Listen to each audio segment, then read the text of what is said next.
Buenas tardes, gracias a todos por venir a esta sesión de la divulgación científica que hacemos todos los meses y bienvenidos y bienvenidas y gracias por vuestra asistencia.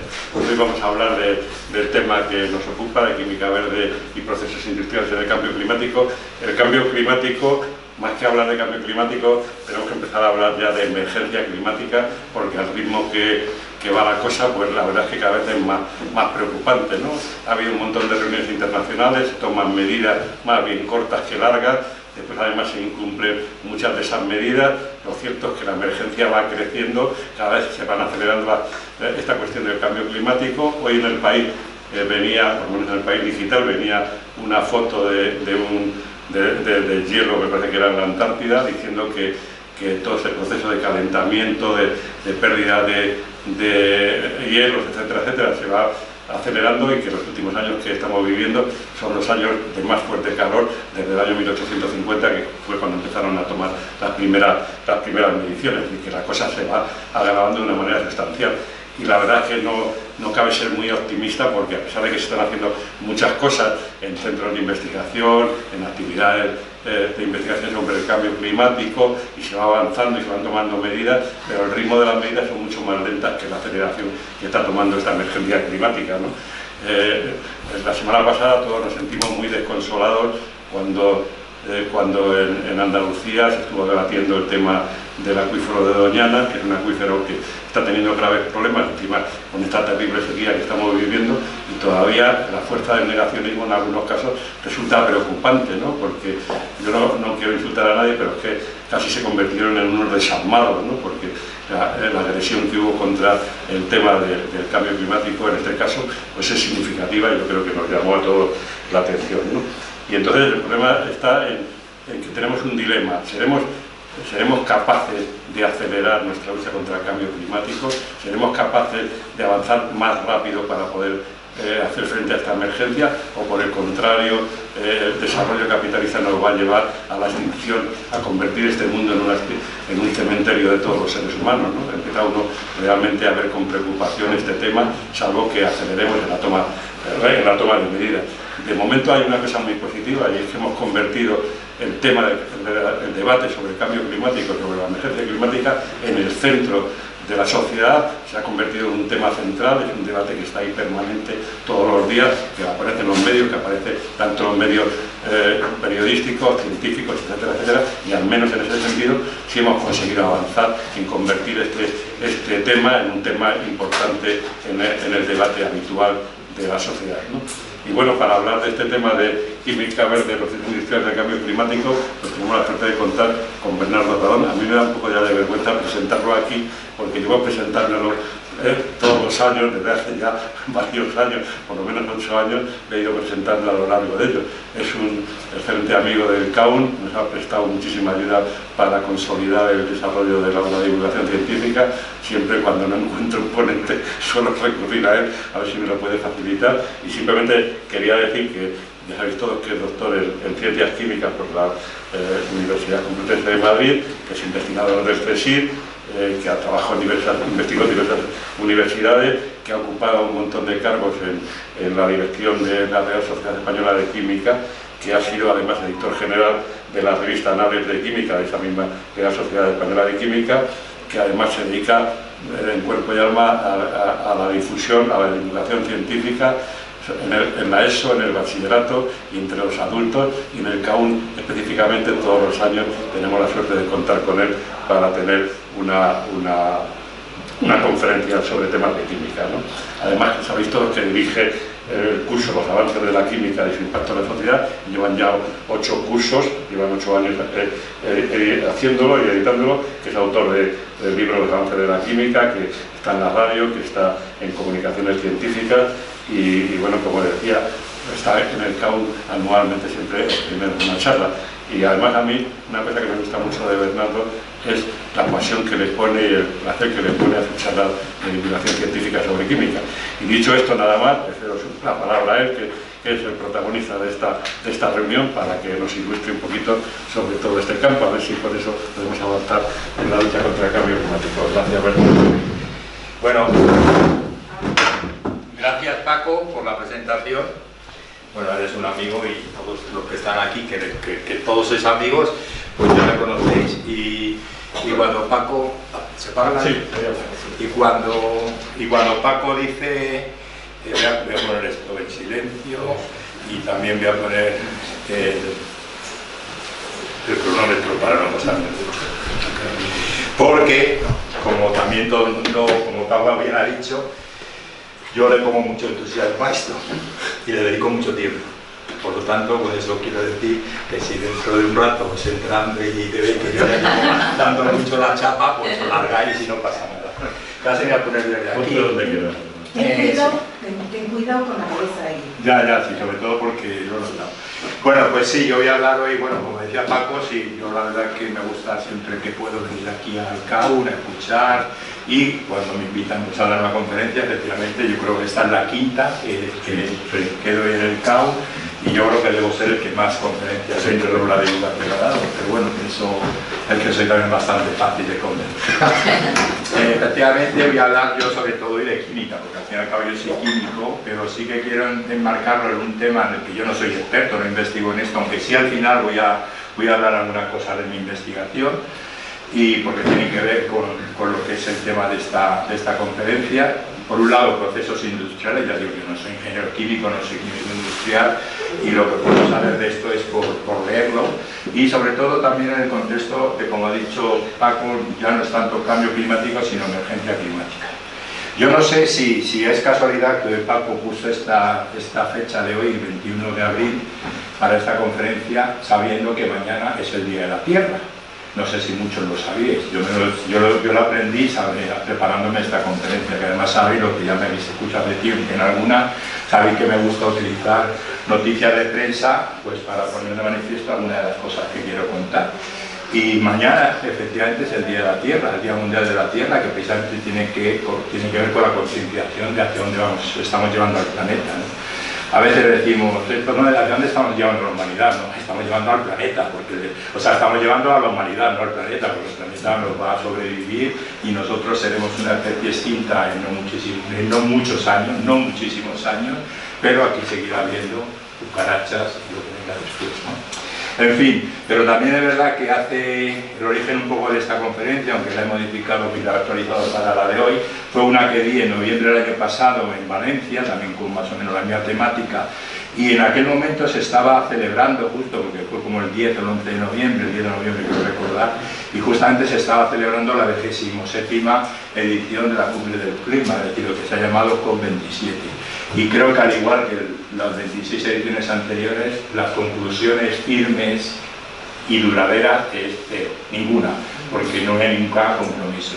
Pero a mí usé este recorte de prensa de aquellos días en la que el secretario general de la ONU decía: estamos en una carretera al infierno climático con el pie en el acelerador. Eso creo que describe muy bien hacia dónde va el planeta, ¿no? O hacia dónde va lo que nosotros vemos como planeta, porque lo que nosotros estamos haciendo con nuestro planeta, esto es de National Geographic, una revista muy seria, pero que evidentemente esto es una exageración, ¿no? Este planeta donde se ven las llamas prácticamente bordeándolo. Yo hace unas semanas estuve en Asturias y es que la cantidad de incendios que hay en Asturias, lo diría por prensa, pues es que es increíble lo que está ocurriendo en sitios donde antes no se quemaba nada, ¿no? Porque estaba húmedo. Pero también hay otra preocupación por el futuro de la humanidad dentro de este planeta, y es que cada vez vamos teniendo menos recursos naturales. Sabéis que todos los años, en alguna fecha concreta, pues se hace una estimación de cuánto tiempo, cuánto tiempo tenemos, o sea, para cuánto tiempo nos quedan recursos naturales en el planeta. Y ya el 28 el 15 o el 20 de enero ya salió esta noticia. Ya las previsiones eran que nosotros íbamos a agotar los recursos del planeta el día 28 de julio del 23. Es decir, que nosotros para subsistir necesitamos 1,9 tierras. Claro, como el año pasado necesitamos 1,8, el año anterior 1,75, pues ahí es como el que va ganando 1.000 y va gastando 1.500 todos los meses, pues es insostenible. Pero, ¿y esto que tiene que ver con los recursos? Pues resulta que, claro, nos encontramos que no tenemos recursos, pues ya ni para hacer para prácticamente casi nada. O sea, no tenemos recursos para fabricar sustancias químicas, que es lo que a mí me interesa, por ejemplo, para curar enfermedades, ni para producir bienes de consumo, ni madera para hacer el trabajo que tengamos que hacer. Es decir, nos estamos cargando el planeta y sus recursos. Aquí hay, por aquí, creo que algunas noticias, ya digo que son noticias que cualquier día, si lo hacemos mañana o si lo hacemos el lunes, va a pasar lo mismo, ¿no? Resulta que esta noticia, que estas dos son de ayer, la temperatura de los océanos bate su récord desde que hay registros oficiales hace 40 años. Esto yo me acuerdo que lo oí cuando estaban dando el parte, como llamábamos antes, meteorológico, en un telediario, después de un telediario, y esto fue el 15 de abril.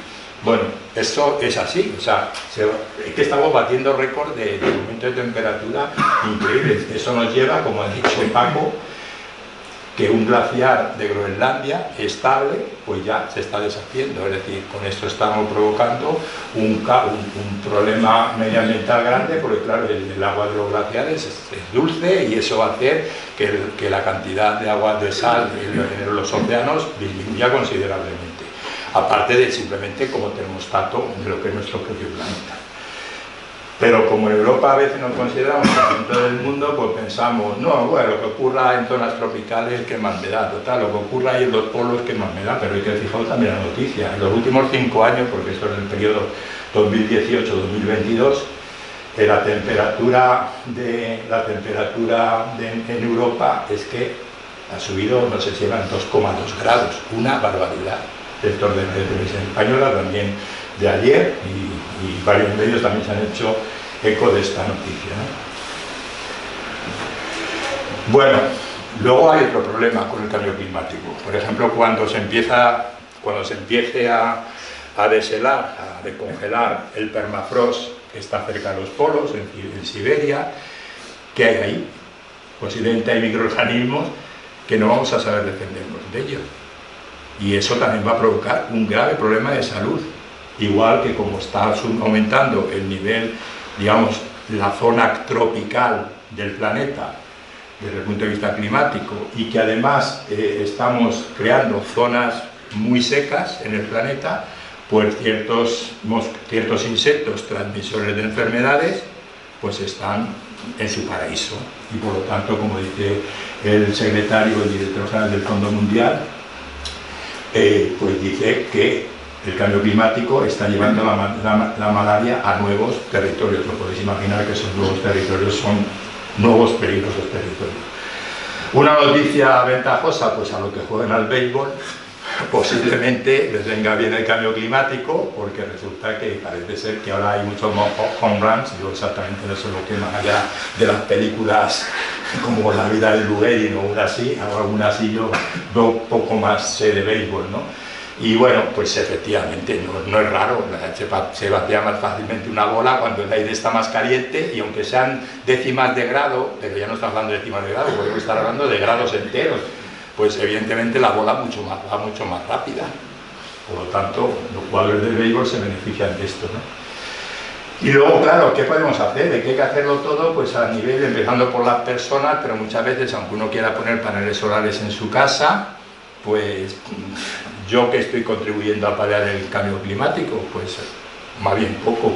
Pues sí que está muy bien que ciertos ayuntamientos, como esta noticia que es del Diario Vasco y es de Beasaín, no sé muy bien de dónde es, pero es de Beasaín, pues dice, apuesta por la energía sostenible para luchar contra el cambio climático. Bueno, yo creo que también muchas veces esto es publicidad, porque luego al final te hacen una a favor y tres en contra. Claro, Joe Biden, que creo que es una persona que tiene un cierto poder en el mundo, pues dice, señala las potencias económicas, es decir, yo creo que la que él gobierna, la primera o la segunda, pues empieza por su propia casa, ¿no? Son las que más CO2 emiten. Ni siquiera la persona que siempre hemos considerado más poderosa del planeta, pues puede hacer grandes cosas. Y esta noticia, pues también es de hoy o de ayer creo, sí, del día 20, en relación con que mañana es el Día de la Tierra. Pues han hecho una encuesta en toda Europa y dice que el 31% de los españoles pagaría más impuestos para luchar contra el cambio climático. La parte negativa es que el 38% no les pagaría y el otro 22% o 32% pues diría, pues no sabe ni contesta. Somos los primeros de la Unión Europea, 27 países, pero estamos un poco por debajo del Reino Unido, que son 32. Bueno, ya saben que en esa estadística 31, 32 es más o menos lo mismo. Los partidos políticos se ponen muy contentos si le sacan un punto porcentual al rival, pero en estas cosas lo que saben un poco de estadística nunca le dan valor. Bueno, sí, España es un país que tiene cierta conciencia para luchar contra el cambio climático, ¿no? La ciencia, ¿cómo tiene que ser la ciencia del futuro? Pues si esta es una diapositiva mía recurrente, adaptada para esta charla, pues la ciencia del futuro tiene que hacer lo mismo que hace la ciencia del presente y lo que hacía la ciencia del pasado, desde que la ciencia es ciencia, es decir, el año 1840-50 más o menos. Satisfacer las necesidades de la sociedad.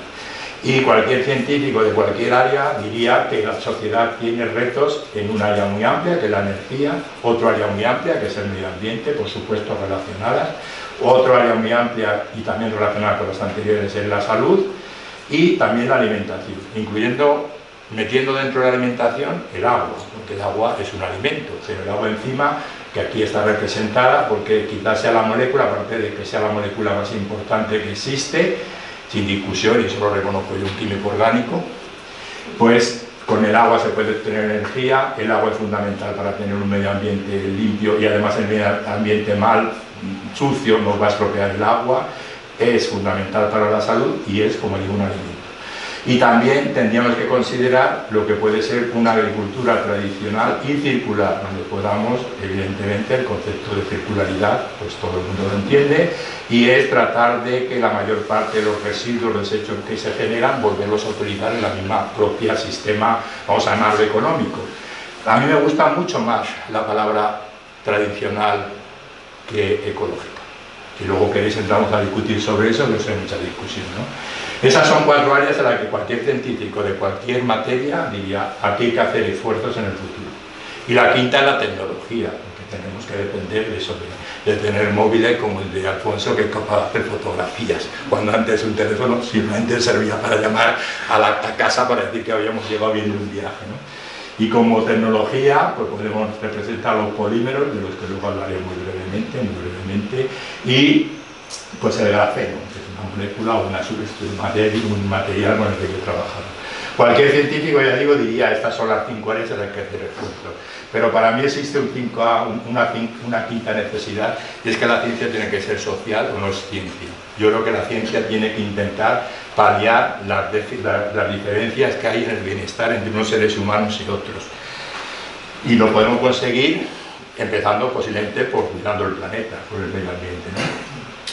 Bueno, para conseguir todos esos objetivos, la ONU, como siempre la ONU es muy optimista, nunca se van a dejar llevar por el desánimo, pues ha planteado los 17 objetivos de lo que se conoce como los 17 objetivos del desarrollo sostenible.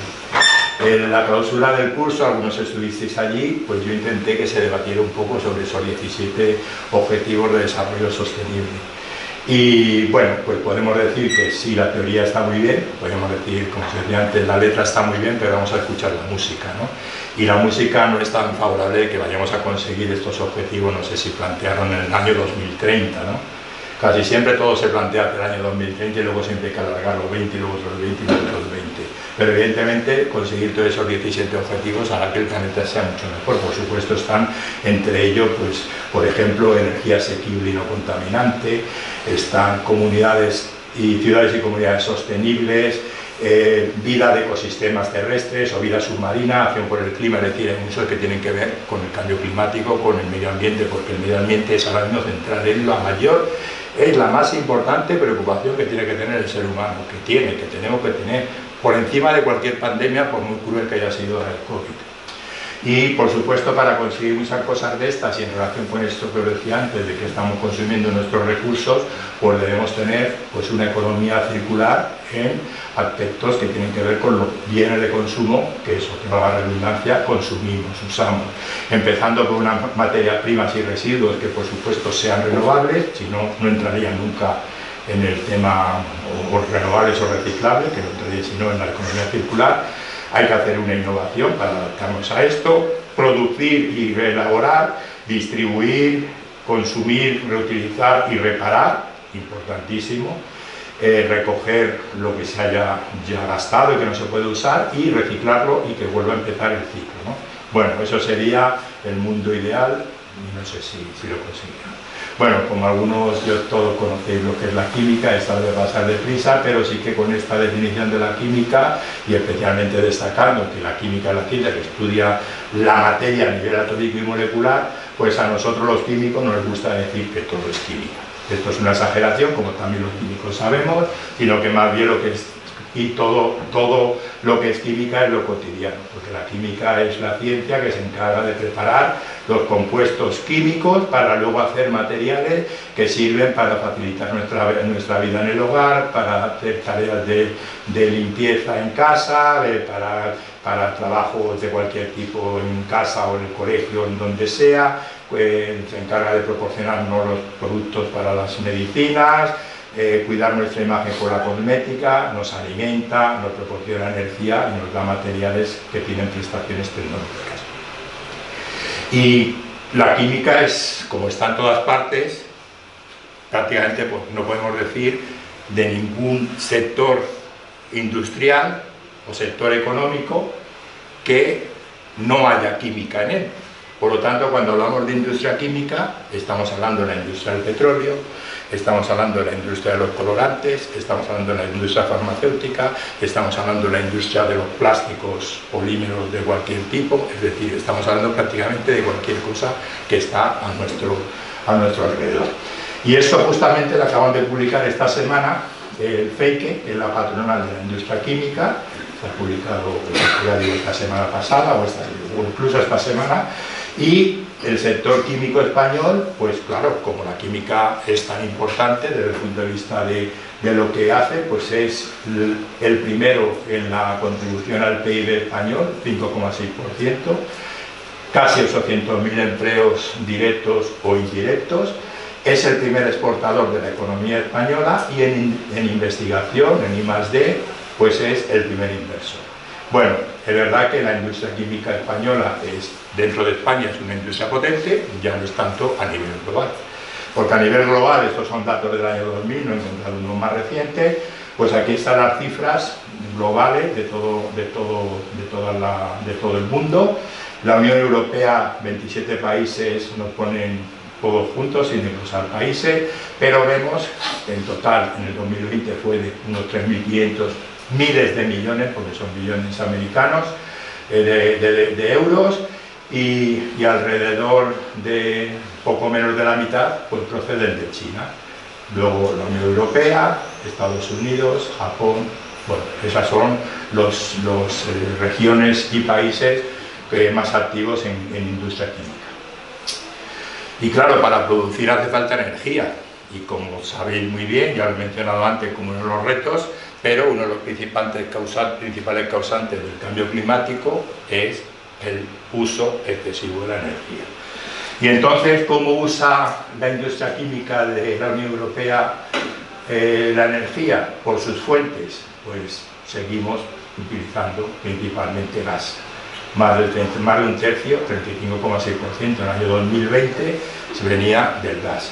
Luego, la electricidad que no te dicen cómo la han generado, pero la mayoría de ellas está también generada a partir del carbón, del gas o de los combustibles fósiles. En tercer lugar, el calor, el petróleo y sus derivados, etcétera, etcétera. Energías renovables y biodiesel, pues si tenéis buena vista desde allá atrás, pues veréis que esa cosita naranja que hay por aquí, naranja marrón, que es solo el 0,6%. Es decir, que la industria química también tiene que intentar ser sostenible, porque eso es lo que significa la palabra sostenible en química. Pero sí que es verdad que está haciendo un esfuerzo en cuanto a la disminución del consumo de energía en los últimos años. En el año 90, cada 5 años, veis aquí los datos, y prácticamente pues, se ha reducido de equivalentes de petróleo, 65 millones de toneladas, pues a 51 más o menos. Es decir, está haciendo un esfuerzo. Está haciendo un esfuerzo porque supone un coste medioambiental y eso se paga. Sabemos que tenemos una tasa del CO2 y también es un esfuerzo reducir el consumo energético porque eso es dinero y también conviene que la industria lo haga lo menos posible. ¿Cómo gasta la industria química el dinero?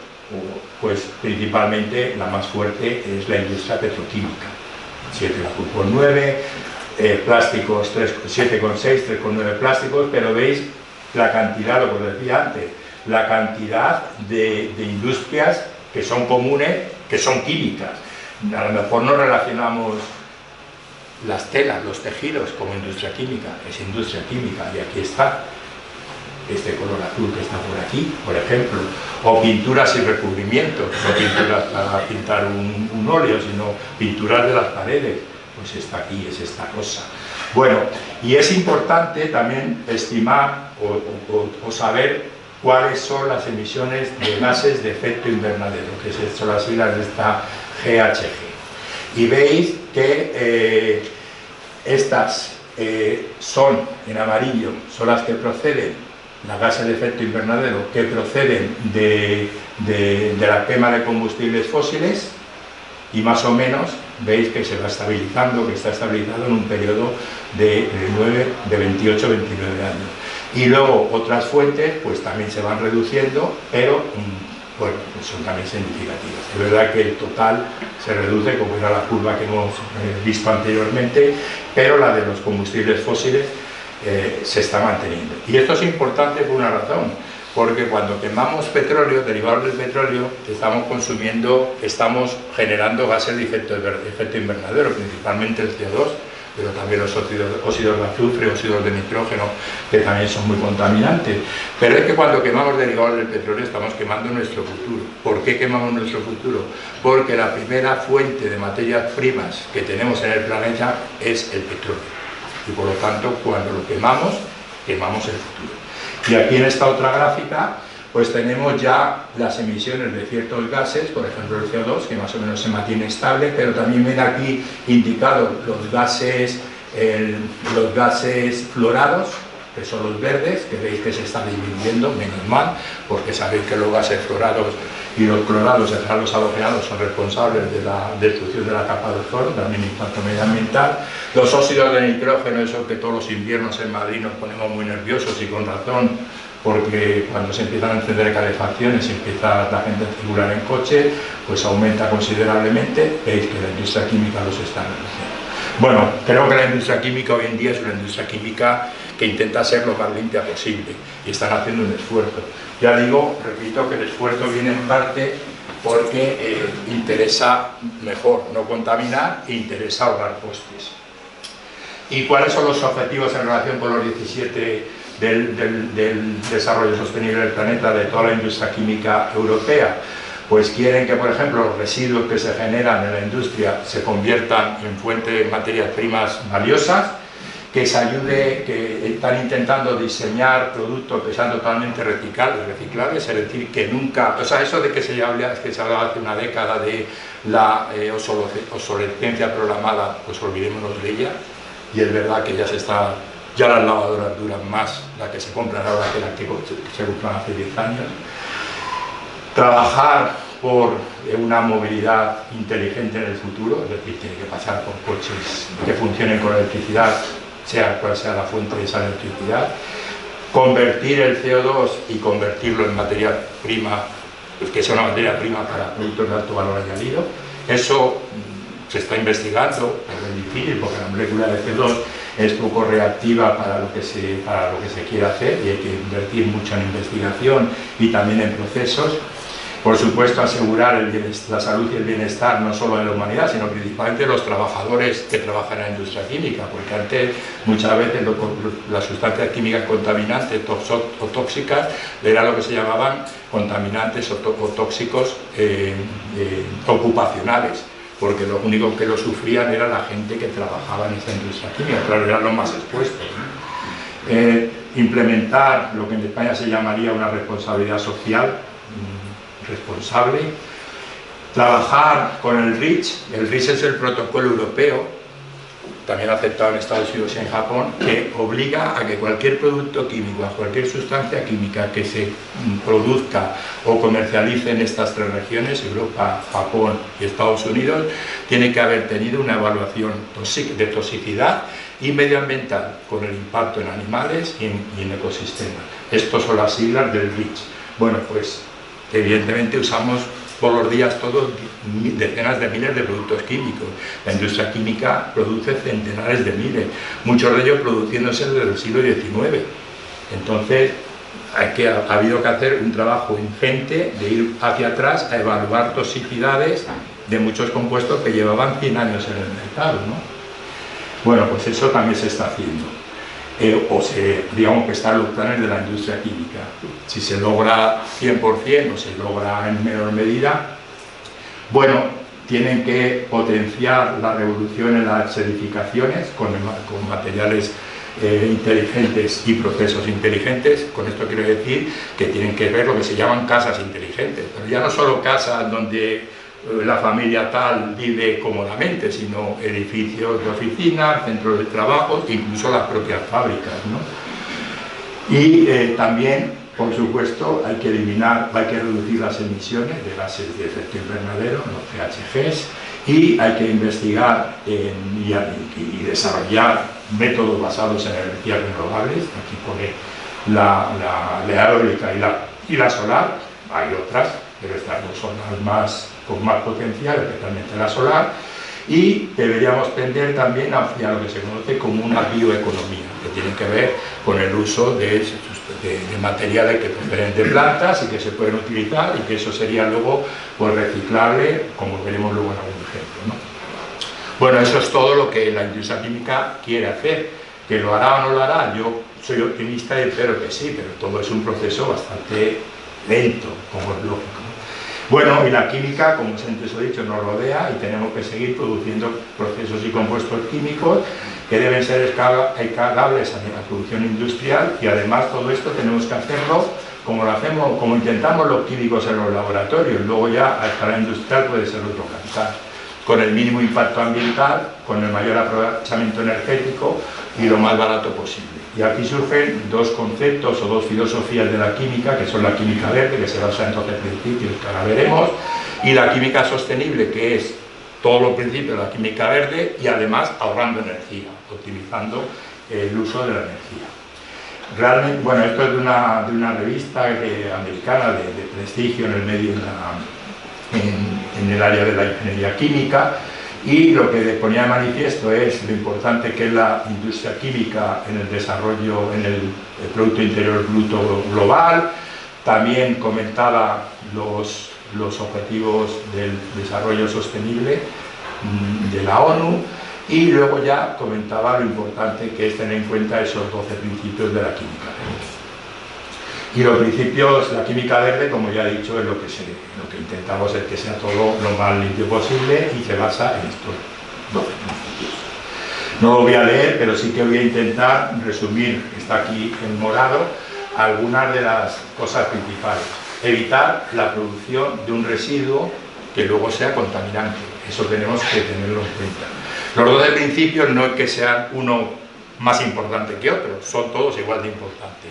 Y será un proceso o una industria más verde, más química verde, cuanto más de estos principios cumplan. Los métodos de síntesis se tienen que diseñar incorporando al máximo todos los materiales usados durante el proceso. Con eso lo que quiere decir es que si ponemos al principio 100 átomos, al final tengamos 100 átomos, porque si solo tenemos 10, los 90 restantes van a ir a la basura, van a ser residuos. Se debe se deben utilizar y generar sustancias que no sean tóxicas o que no tengan impacto medioambiental. El caso ideal es que sean totalmente inocuas. Los productos químicos deben ser diseñados de tal manera que mantengan su eficacia durante un periodo largo de tiempo, es decir, no vamos a decir que esto se va a regalar en pocos días y que haya que tirarlo, ¿no? Se debe evitar lo que muchas veces hacemos en química en un laboratorio, utilizar disolventes, utilizar una serie de reactivos que no se incorporan en el producto final. Esto tiene que ver con lo que he mencionado antes, con la economía atómica. Los requerimientos energéticos, pues reducirlo a lo máximo posible. Bueno, muchos procesos en un laboratorio, pues los hacemos a alta temperatura, los hacemos a alta presión, los hacemos a baja presión, a baja temperatura. Claro, lo ideal sería utilizar un proceso a presión atmosférica y temperatura ambiente, que es lo que menos energía consume. La materia prima debe ser renovable. Y con esto ya sabéis lo que quiere decir, que si utilizamos lo que ponía antes el ejemplo de los hidrocarburos, derivados de los hidrocarburos, los vamos consumiendo también y ya no podemos recuperarlo. Debemos evitar durante el proceso químico la formación de lo que es derivados. Esto en química, muchas veces en química en un laboratorio, yo soy químico orgánico sintético, le llamamos simplemente maquillaje. Pero que es necesario, si yo quiero hacer una transformación de un compuesto de manera selectiva en otro, pues a veces tenemos que hacer un proceso en el que haya que enmascarar, bloquear uno de los grupos reactivos. Por lo tanto, es inevitable. A escala de laboratorio, eso no es importante, pero si uno tiene que preparar toneladas de un producto, pues hay que hacerlo de tal manera que esa etapa se pueda evitar. Porque eso va a utilizar reactivos que luego no se van a incorporar, o sea, va a utilizar átomos que luego no se va a utilizar en los procesos que no se van a incorporar en el producto final. Y aquí siempre es importante, de hecho es uno de los conceptos más importantes en química, los catalizadores, la catálisis. Y no usamos catálisis, o sea, utilizando catálisis podemos conseguir transformaciones selectivas, reacciones más rápidas que lo que se trata de un catalizador y, por lo tanto, la química del futuro tiene que depender de los métodos catalíticos. Los productos químicos no deben persistir en el ambiente. Tenemos una serie de compuestos orgánicos, generalmente, que llamamos COPs, que son compuestos orgánicos persistentes, que no te matan, como son las dioxinas o los bifenilos, pero que están mucho tiempo en el ambiente. Y además, si uno lo ingiere por alguna razón, en un alimento o lo que sea, se suele acumular en el tejido adiposo. Pero además viajan, estos productos químicos viajan con el aire, en la atmósfera, y se suelen acumular en las zonas frías del planeta, es decir, en los polos. Y entonces eso se queda ahí. ¿Por qué? Porque no hay ningún mecanismo químico natural que los degrade, y no hay ningún mecanismo biológico, también natural, que los degrade. Por lo tanto, este tipo de productos hay que eliminarlos. Tenemos ahora mismo toneladas en el planeta. Muchos de ellos se han generado en una época en la que no se tenía esta mentalidad medioambiental. Los PCBs, por ejemplo, eran unos lubricantes ideales para las máquinas donde se producía electricidad, como pueden ser los motores, las turbinas, los compresores, etcétera, como sustancia, como aceites lubricantes. Eran buenísimos, pero claro, de pronto nos damos cuenta de que persisten en el ambiente, tienen propiedades estrogénicas, es decir, afectan al sistema hormonal, etc. Bueno, hoy en día cualquier uso de una sustancia nueva de estas, como tiene que pasar el protocolo REACH, pues ya lo sabríamos y diría la industria química, uy, esto no lo podemos usar porque vamos a contaminar. Esto es una situación en la que se debería dar en todo el planeta, pero sabemos que hay países que las medidas medioambientales pues se las pasan por el forro, ¿no? Porque además no están adheridos al protocolo REACH. También los métodos analíticos que sirven pues, para hacer el análisis y la monitorización de todo el proceso pues deben estar también muy bien diseñados precisamente en el contexto de saber prever los peligros. Y además, viendo que esto hay que llevarlo a escala industrial, pues también se tiene que tener en cuenta que los procesos escalables a escala industrial, de un tanque de centenares de metros cúbicos, no vaya a explotar, por ejemplo, no se vaya a incendiar. Afortunadamente, si os fijáis, ya no hay muchos accidentes en las industrias químicas. Ya no estamos viviendo lo que pasó en Seveso, lo que pasó en Bhopal, que fueron auténticas desgracias. Claro, cuando ocurre un accidente en una industria química, ese accidente, pero bien gordo, no sé, hace que a 3 o 4 años, antes de la pandemia creo que fue uno en Tarragona, pero que ahora están sacando un poco el tema del juicio, ¿no? Y antes os mencionaba eso, ¿Qué es la economía atómica? Es un concepto que propuso el profesor Barry Frost y era pues decir simplemente cuántos átomos, por decirlo así, o masa de material de partida hemos puesto en un producto, en unos reactivos, en unos materiales de partida, incluyendo disolvente, y cuánto obtenemos al final. Y si eso se acerca al 100% o al 1, según lo miramos, pues será un proceso ideal. A escala industrial se utiliza un concepto que es similar, que es el factor E. Y el factor E es la relación que hay entre los kilos de residuos, de basura, residuos que se forman en un proceso y los kilos de producto que se han obtenido en ese proceso. Y aquí están, digamos, las 4 grandes tipos de industrias químicas que hay. Por un lado, el refinado y craqueo del petróleo, que veis que tiene un factor de pequeñísimo, es decir, que prácticamente no produce residuos. ¿Por qué? Pues porque es una industria que ya tiene mucha tradición, pero encima es una industria que se basa en cierto modo en procesos en los que, como en el cerdo, se aprovecha todo. Es decir, se destilan y allí no se pierde nada. Según vamos avanzando hacia otro tipo de industria, por ejemplo, esto llamado bulk chemical, pues es, por ejemplo, la producción a escala industrial de productos que son intermedios para otras industrias químicas, como puede ser la sosa, el ácido sulfúrico, etcétera. Pues vemos que el valor de E es entre 1 y 5, es decir, puede llegar a ser el caso peor 5 kilos de residuo por cada kilo de producto, pero también tiene un poco las características que el refinado del petróleo.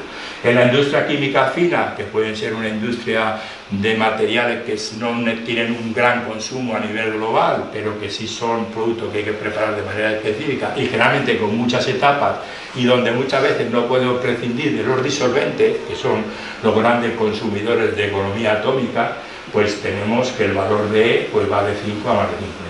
Y la que peor factor E tiene es la industria farmacéutica, porque la industria farmacéutica prácticamente está su producción industrial, primero tiene un desarrollo muy grande, que puede ser 10 o 12 años, y todo ese desarrollo también hay que tenerlo en cuenta, pero luego cuando hay que producir un producto a escala industrial, te tienes que seguir muchas veces por lo que ha hecho el químico en el laboratorio a escala pequeña, y ahí no se pueden prescindir, pues por ejemplo, de disolventes, ¿no? O de grupos de lo que ya antes llamaba grupos protectores, que llamamos en química grupos bloqueantes, ¿no?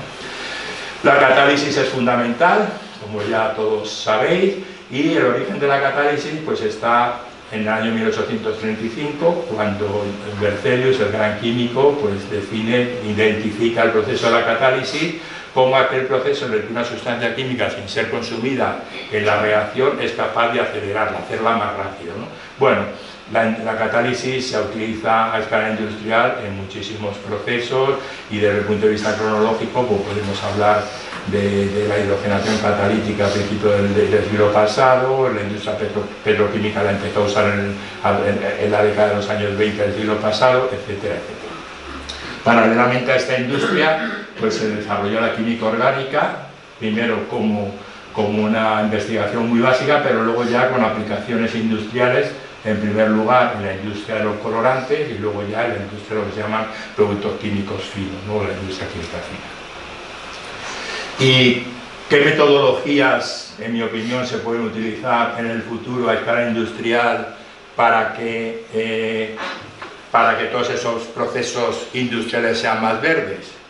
Bueno, pues aquí hay una serie de ejemplos. Lo tradicional al hacer química es mezclar los reactivos, poner un disolvente, ponerlo en un matrap y darle un calentón. Luego generalmente utilizan más disolventes para hacer la purificación, utilizan más disolvente y sílice, que es un gran contaminante, para hacer la purificación. Luego a lo mejor incluso cristalizas y gastan más disolventes, es decir, el laboratorio por supuesto tendría un valor de estos E que he definido anteriormente, pues posiblemente mayor de 500. Pero hay que intentar utilizar otros sistemas, por ejemplo, evitar la calefacción. Tenemos una fuente de energía, la fotoquímica. Todo esto es factible, todo esto son investigaciones que se pueden llevar a cabo. Lo que pasa es que adaptar todos estos métodos, que muchos de ellos son académicos y muchos de ellos en etapas incipientes, pues requiere un trabajo grande para llevarlo a escala industrial. Y claro, si nosotros estamos fabricando un producto que tenga un alto valor añadido o un medio valor añadido y tú de pronto en el laboratorio desarrollas un método que sea mejor, ¿qué creéis? ¿Que la industria química lo va a adaptar? Pues no. porque adaptar ese método supone tener que cambiar todo el desarrollo ingenieril. Y a lo mejor donde antes tenía que haber una columna de destilación, ahora tiene que haber una columna de fase en flujo continuo. O sea, no es fácil, por lo tanto, ¿por qué? Porque la industria química lleva casi 200 años funcionando a un buen rendimiento y dando mucho dinero. Y entonces es difícil que hagan esa inversión. Por eso muchas veces, no solo en España, que a veces hemos tenido siempre ese defecto pandémico, sino a escala mundial es difícil a veces llevar a la industria los desarrollos que hacemos en el CSIC o en las universidades. Bueno, aquí hay algunos ejemplos, algunas técnicas. Yo me gustaría destacar, por ejemplo, procuro decir los métodos catalíticos o métodos de favorecer reacciones químicas, como usar la fotoquímica, la electroquímica, es decir, con la electricidad, mecanoquímica, es decir, usar las fuerzas, la fuerza mecánica, ¿no?, para hacer química, que también se está haciendo, los ultrasonidos, que también es una manera de hacer fuerzas mecánicas, métodos catalíticos que ya he mencionado, radiación en microondas, y antes ya he mencionado que el mayor problema posiblemente son los disolventes. Por todos los disolventes son caros, son contaminantes, no son fáciles de reciclar en algunos casos. Entonces, ¿cuál es el mejor disolvente? No haber dicho, no, Pilar, no, sin disolvente. No has dicho el agua está en segundo lugar. Si te fijas aquí, claro que tú como estás operada recientemente no lo has visto bien. Aquí primero está sin disolvente y segundo el agua. Pero los químicos orgánicos no nos gusta el agua, porque el agua no disuelve casi ningún compuesto orgánico. Entonces nosotros los químicos orgánicos preferimos, por ejemplo, hacer reacciones en flujo continuo o sin disolvente. Luego, claro, disolventes que sean fácilmente reutilizables. Durante mucho tiempo, durante décadas, un disolvente común ha sido el diclorometano. Pero claro que el diclorometano, primero, es un disolvente halogenado, que son malísimos, y es verdad, y segundo es que no hay quien lo recupere, porque tiene un punto de ebullición tan bajo que se te va a la atmósfera, ¿no? Luego ya disolventes como pueden ser los más modernos, líquidos iónicos, que tienen muy baja presión de vapor, o los disolventes eucéticos profundos. Con estos dos estamos trabajando en mi grupo, por cierto. Bueno, y algunas notas históricas sobre alguna industria química, ¿no? Voy a ser breve, creo que son tres las que tengo, o cuatro, y una de ellas es el cloro. El cloro hoy en día está muy mal visto, pero el cloro en forma de lejía, es decir, viene en disolución acuosa ligeramente básica de hipoclorito sódico, ha salvado muchas vidas. Posiblemente la lejía sea el compuesto químico que más vidas ha salvado en la historia de la humanidad, dejando aparte el agua, claro. Y el cloro, pues ya desde se conoce, de hecho primero se creía que el cloro era un elemento, bueno, no voy a contar aquí historieta del abuelo, pero se creía primero que era un compuesto químico, y el Sile lo aísla, y Lavoisier dice que es un compuesto químico. Y David rectificó a Lavoisier, rectificar a Lavoisier era como rectificar a Newton, pero David, que también era muy listo, pues lo dijo que no, que el cloro era un compuesto. Y entonces justamente David desde el principio del siglo XIX, y simplemente unos años después, pues ya la gente empezó a utilizar el cloro, pues sobre todo para lo que son las lejías, es decir, como agente blanqueante, que no es un limpiador. El cloro no limpia, o sea, la lejía no limpia, la lejía lo que hace es que te blanquea, te quita el color, por las reacciones de oxidación que hace, ¿no? Entonces ya hubo un interés en tener una producción industrial, digamos, de cloro. Claro, se producía principalmente por la reacción del cloro de sodio, la sal común, que en aquella época era carísimo, de hecho se pagaba un impuesto por la sal, de lo que era, porque era una materia prima estratégica de los países. Cuando digo los países, quiero decir Francia e Inglaterra, que eran los países que estaban siempre en guerra. Bueno, están en guerra de la Edad Media, en aquella época aún más, y no se permitía que la sal saliera de sus países, ¿no? Y se trataba con óxido de manganeso, que genera otro compuesto de manganeso contaminante, ácido sulfúrico, que el ácido sulfúrico, pues claro, genera óxidos de azufre, también muy contaminantes. Pero bueno, siglo XIX, a nadie se le ocurría tener conciencia medioambiental. Y de hecho, pues la industria del cloro y cómo se estaba produciendo, pues fue una de las más potentes del siglo XIX, y una ligera mejora fue, en aquella época había un proceso industrial muy contaminante, que era el proceso Leblanc, que lo que hacía era producir carbonato sódico, la sosa, y el proceso Leblanc generaba muchos residuos, muchos productos secundarios. Uno de ellos era el cloruro de hidrógeno, que está en disolución acuosa, le llamamos ácido clorhídrico. Y entonces Weldon y Deacon desarrollaron un método que permitía obtener cloro directamente por oxidación del cloruro de hidrógeno. Para ello seguían usando dióxido de manganeso. Ya no tenían que usar ácido sulfúrico, sustituían ácido sulfúrico con cobre como catalizador. Pero bueno, en cualquier caso, la industria del cloro, la industria de la lejía, fueron industrias muy contaminantes. En muchos países, en muchas zonas de la zona industrial, muchas zonas industriales de Inglaterra, especialmente la zona de Manchester, especialmente Liverpool, pues siguen teniendo residuos contaminantes del siglo XIX. Fue donde más se desarrollaron las industrias químicas de la época. En el año 1800, esta es una historia que siempre cuento y que me gusta contar, marzo de 1800, Volta hace para mí posiblemente, pues no sé si decir el mayor o uno de los 5 mayores descubrimientos de la historia de la humanidad. Descubre o inventa la pila eléctrica. Y con la pila eléctrica lo que hace es, a partir de una serie de discos de metales que llamamos, bueno, pues con afinidades electrónicas distintas, por ejemplo cobre y zinc, y entre medias un paño, un trocito de papel empapado, lo que llamamos un electrolito, que es una disolución acuosa de un ácido sulfúrico, por ejemplo, pues es capaz de generar electricidad. Como los discos de Volta los apiló, pues por eso esto se llama pila, no hay nada mágico en el nombre de la pila. Pero este descubrimiento de Volta, lo primero fue el primer método que nos dio una corriente eléctrica continua, por supuesto, en esa época, permanente y además controlable. Y además, eso es el interés práctico, y hoy en día nos imaginamos lo que serían nuestras vidas sin baterías, sin pilas. Bueno, pero desde el punto de vista fundamental fue un descubrimiento más importante, porque demostró que la materia era eléctrica en naturaleza.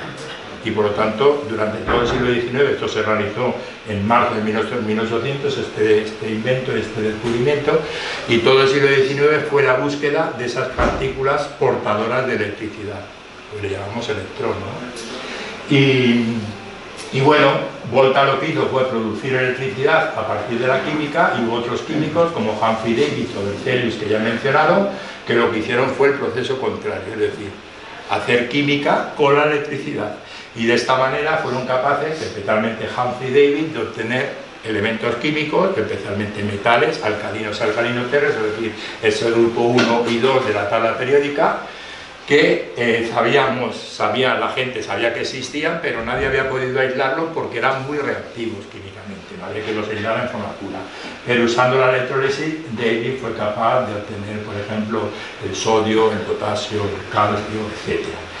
Y bueno, Michael Faraday, uno de los más grandes científicos de la historia, discípulo de Humphrey Davy, y a él le debemos el estudio sistemático de lo que se conocen como las leyes de la electroquímica, que son las leyes de Faraday, que llevan su nombre. Y por ejemplo, hoy en día el cloro se produce por métodos electroquímicos, que es mucho más limpio. ¿Qué hacemos? Hacemos una electrolisis. Electrolisis significa descomposición, literalmente, vamos, etimológicamente descomposición por la electricidad, y es un compuesto químico, se somete a una reacción electroquímica y da una reacción química. Y lo que hacemos es la electrolisis en medio acuoso de una disolución de sal, una salmuera, 26% de concentración de cloruro de sodio. Prácticamente recuperamos todo el cloruro de sodio, veis que sale el 24%, pero que por supuesto se puede recircular. Y en el polo positivo pues se produce la oxidación del cloruro, del anión cloruro a cloro. El cloro ese se saca de la cuba electrolítica, se embotella y se vende pues como cloro o en forma de lejía, como se quiera vender. En la otra, lo que se debería producir es la reducción del sodio más, pero claro, como estamos en un medio acuoso, el potencial de reducción del hidrógeno, del protón, es menor que el del hidrógeno, que el del sodio, y en vez de producirse la electrolisis y la reducción del sodio, del ion sodio, lo que se produce es la reducción del protón, del H+, y se genera hidrógeno. Y a la vez como este sodio que se ha ido generando en el cátodo, se va formando sodio metálico, que inmediatamente se oxida otra vez a sodio más, que reacciona con el agua y genera hidróxido de sodio. Es decir, esta es la industria química que hoy en día produce de manera menos contaminante cloro, pero fijaos que hay otros dos productos de alto interés, especialmente uno de ellos, del que luego hablaré, el hidrógeno. Si esto se hace usando células solares, este hidrógeno, si se aprovecha, es hidrógeno verde. El famoso hidrógeno verde, que no creáis que todo el hidrógeno es verde.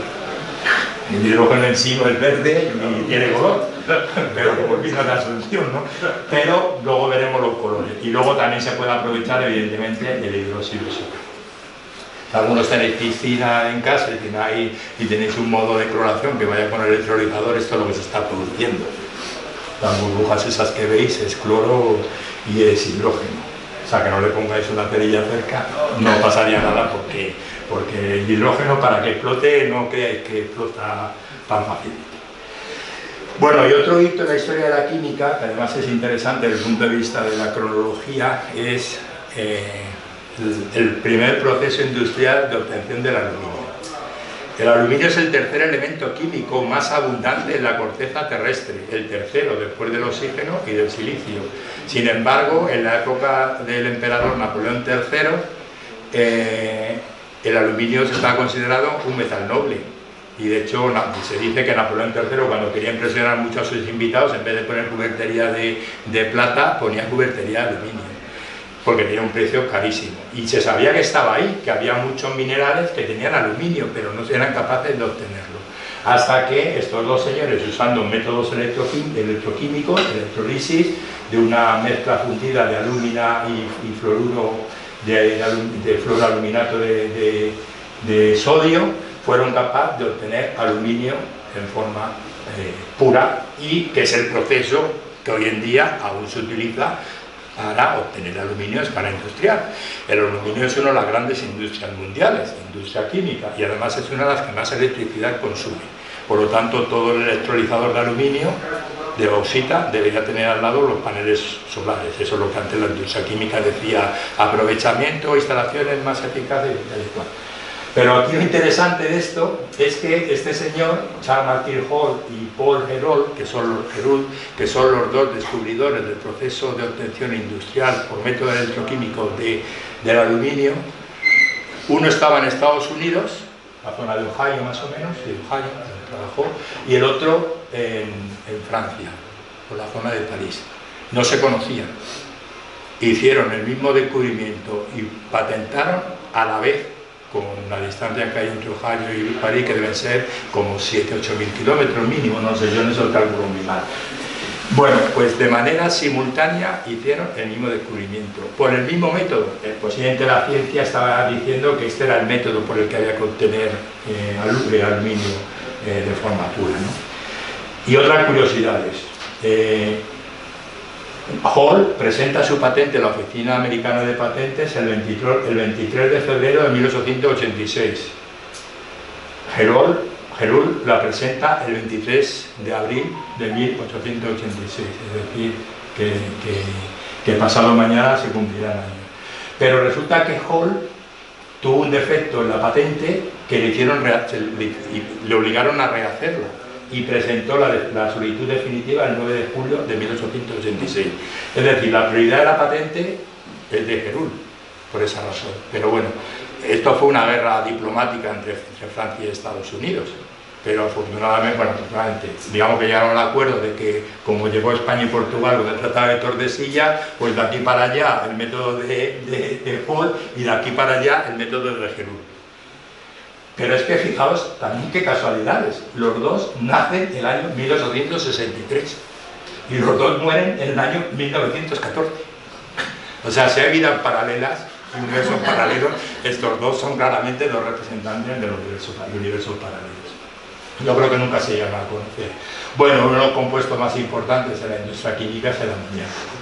Desde tiempos inmemoriales se sabía que el amoníaco era necesario, o una fuente de nitrógeno era necesario para tener campos fértiles, el abono, el fertilizante, y se obtenía de maneras muy raras y muy poco fiables, y muy poco ambientalmente benignas, etcétera, etcétera. Bueno, el caso es que durante mucho tiempo se estuvo buscando un método de obtener...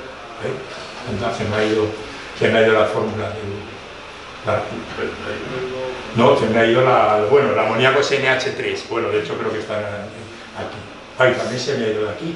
Bueno, el amoníaco es NH3, todo el mundo lo sabe, es la fórmula del amoníaco, y se puede obtener a partir de sus elementos, es decir, nitrógeno más hidrógeno. Lo que pasa es que el nitrógeno es una molécula tan poco reactiva que había que hacer mucho trabajo para poder tener esa reacción que fuera una reacción práctica. Y durante muchos años la gente estuvo buscando el método, y se me ha ido también de aquí la palabra de amoníaco. Bueno, el caso es que aquí pondría amoníaco y resulta que fue a principios del siglo XX este señor, que es el Fritz Haber, premio Nobel de Química en 1918, aunque recibió el premio, lo recogió en 1920, fue el primero que fue capaz de obtener amoníaco a partir de sus elementos. Bueno, hay que decir que Haber no hizo esto para beneficiar a la humanidad. Decir, voy a hacer amoníaco para que todo el mundo pueda tener campos más productivos y tal. Estamos hablando de una época que desarrolla esto, Primera Guerra Mundial. Entonces él lo hizo simplemente, su interés era tener amoníaco por un método que había desarrollado otro químico alemán, Oswald, obtener nitratos, y con los nitratos obtener a su vez armamento. Es decir, lo hizo por fines belicistas. Bueno, Fritz Haber es posiblemente, junto a él y junto a los que desarrollaron la lejía, pero el desarrollo de la lejía fueron mucha gente, mientras que el desarrollo de la síntesis del amoníaco tiene este nombre, Fritz Haber, pues posiblemente es el científico al que más vida le debemos en el planeta. Pero es, por otro lado, un criminal de guerra. Y por esa razón Fritz Haber, que debería ser el científico más importante de la historia, incluso por encima de Albert Einstein, pues no lo es, porque era un tipo muy despreciable. Bueno, si luego queréis alguna anécdota, entre Ramón y yo podemos contaros algunas. Bueno, el caso es que para ello Haber, que era un químico muy preparado, uno de los mejores químicos físicos de su época, pues utilizó los conceptos fundamentales de la química: la velocidad de reacción, la catálisis, lo que se conoce también como el principio de Le Chatelier, es decir, cómo podemos modificar las condiciones de un equilibrio en una reacción química, y eso lo utilizó pues para desarrollar esa síntesis que luego Karl Woltz, un químico industrial alemán, fue capaz de llevar a escala industrial, y lo hizo a escala de laboratorio, incluso utilizando, digamos, equipo de medias presiones, pero luego había que trabajar, por ejemplo, a 200 atmósferas, es decir, 200 veces la atmósfera, la presión atmosférica. Aquí pongo temperaturas moderadas, porque efectivamente son moderadas. Esta reacción, de hecho, la reacción de síntesis del amoníaco, en química llamamos una reacción endotérmica, y se favorece a bajas temperaturas.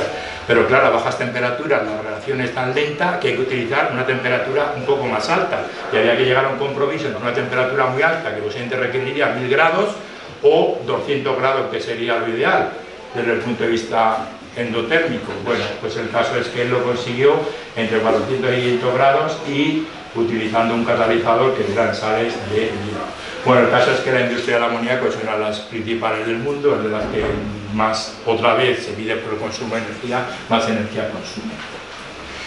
Ya antes se ha hablado de un tipo de disolventes, que son los disolventes supertóxicos profundos, y DES, que es de las siglas, y por ejemplo esos se están utilizando mucho en el aprovechamiento de la biomasa. Antes os decía que uno de los objetivos de la industria química es utilizar los productos de desechos de la industria agrícola, ¿no?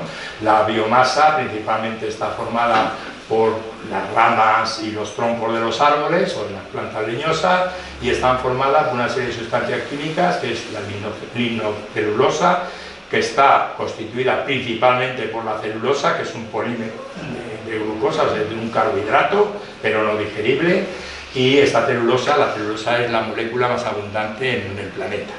Bueno, pues a partir de la celulosa y una celulosa modificada, que también están en los troncos, que se llama hemicelulosa, se pueden aprovechar pues para industrias químicas.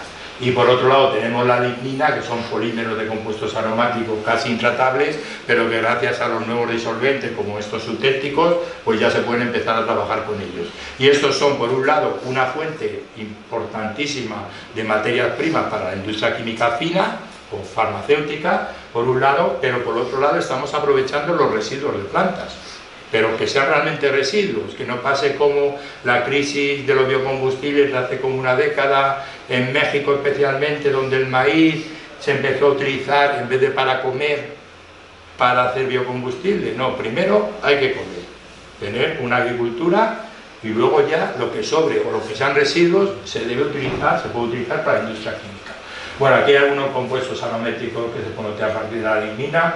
Nosotros en química orgánica, yo soy químico orgánico y he trabajado casi toda mi vida con carbohidratos, como son estos, la glucosa está aquí, o la ribosa, y compuestos aromáticos, pues para mí esto es como un niño en una chocolatería o en una juguetería. Bueno, pues sí, pues que tiene un valor importantísimo para la industria fina, la industria química fina y la industria farmacéutica.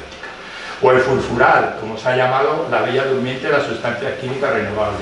El furfural es esta molécula, ahí ya veis solamente 5 átomos de carbono, 2 de oxígeno, pero que es el producto, como es un producto termodinámicamente muy estable, pues cuando se somete a calentamiento muchos carbohidratos, al final casi todo el mundo tiene furfural. Y de hecho cuando calentáis, a lo mejor hacéis algún tipo de cocinado en el que estáis quemando azúcar, como dice Ramón, y huele un poquitín como a quemadito y tal, suele ser furfural.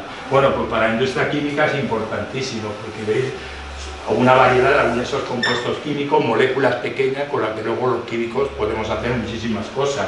Pero aquí están las aplicaciones en todos los sectores industriales, desde por ejemplo el caucho o la perfumería o en los aromas a nivel de alimentos, aditivos alimentarios, bueno, un montón de aplicaciones.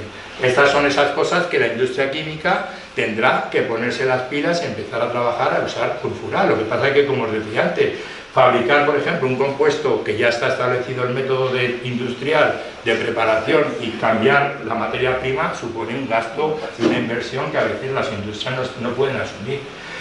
Y ya lo ideal sería también, a partir de estos materiales que proceden de las plantas, pues tener lo que conocemos como polímeros verdes, es decir, obtener materiales poliméricos. Los polímeros son, como los llamamos popularmente, los plásticos, pero que sean plásticos que luego sean compostables, es decir, que lo que vino de la tierra, en forma de planta, de madera, etcétera, vuelvan como abonos. Pues esos son algunos de estos polímeros.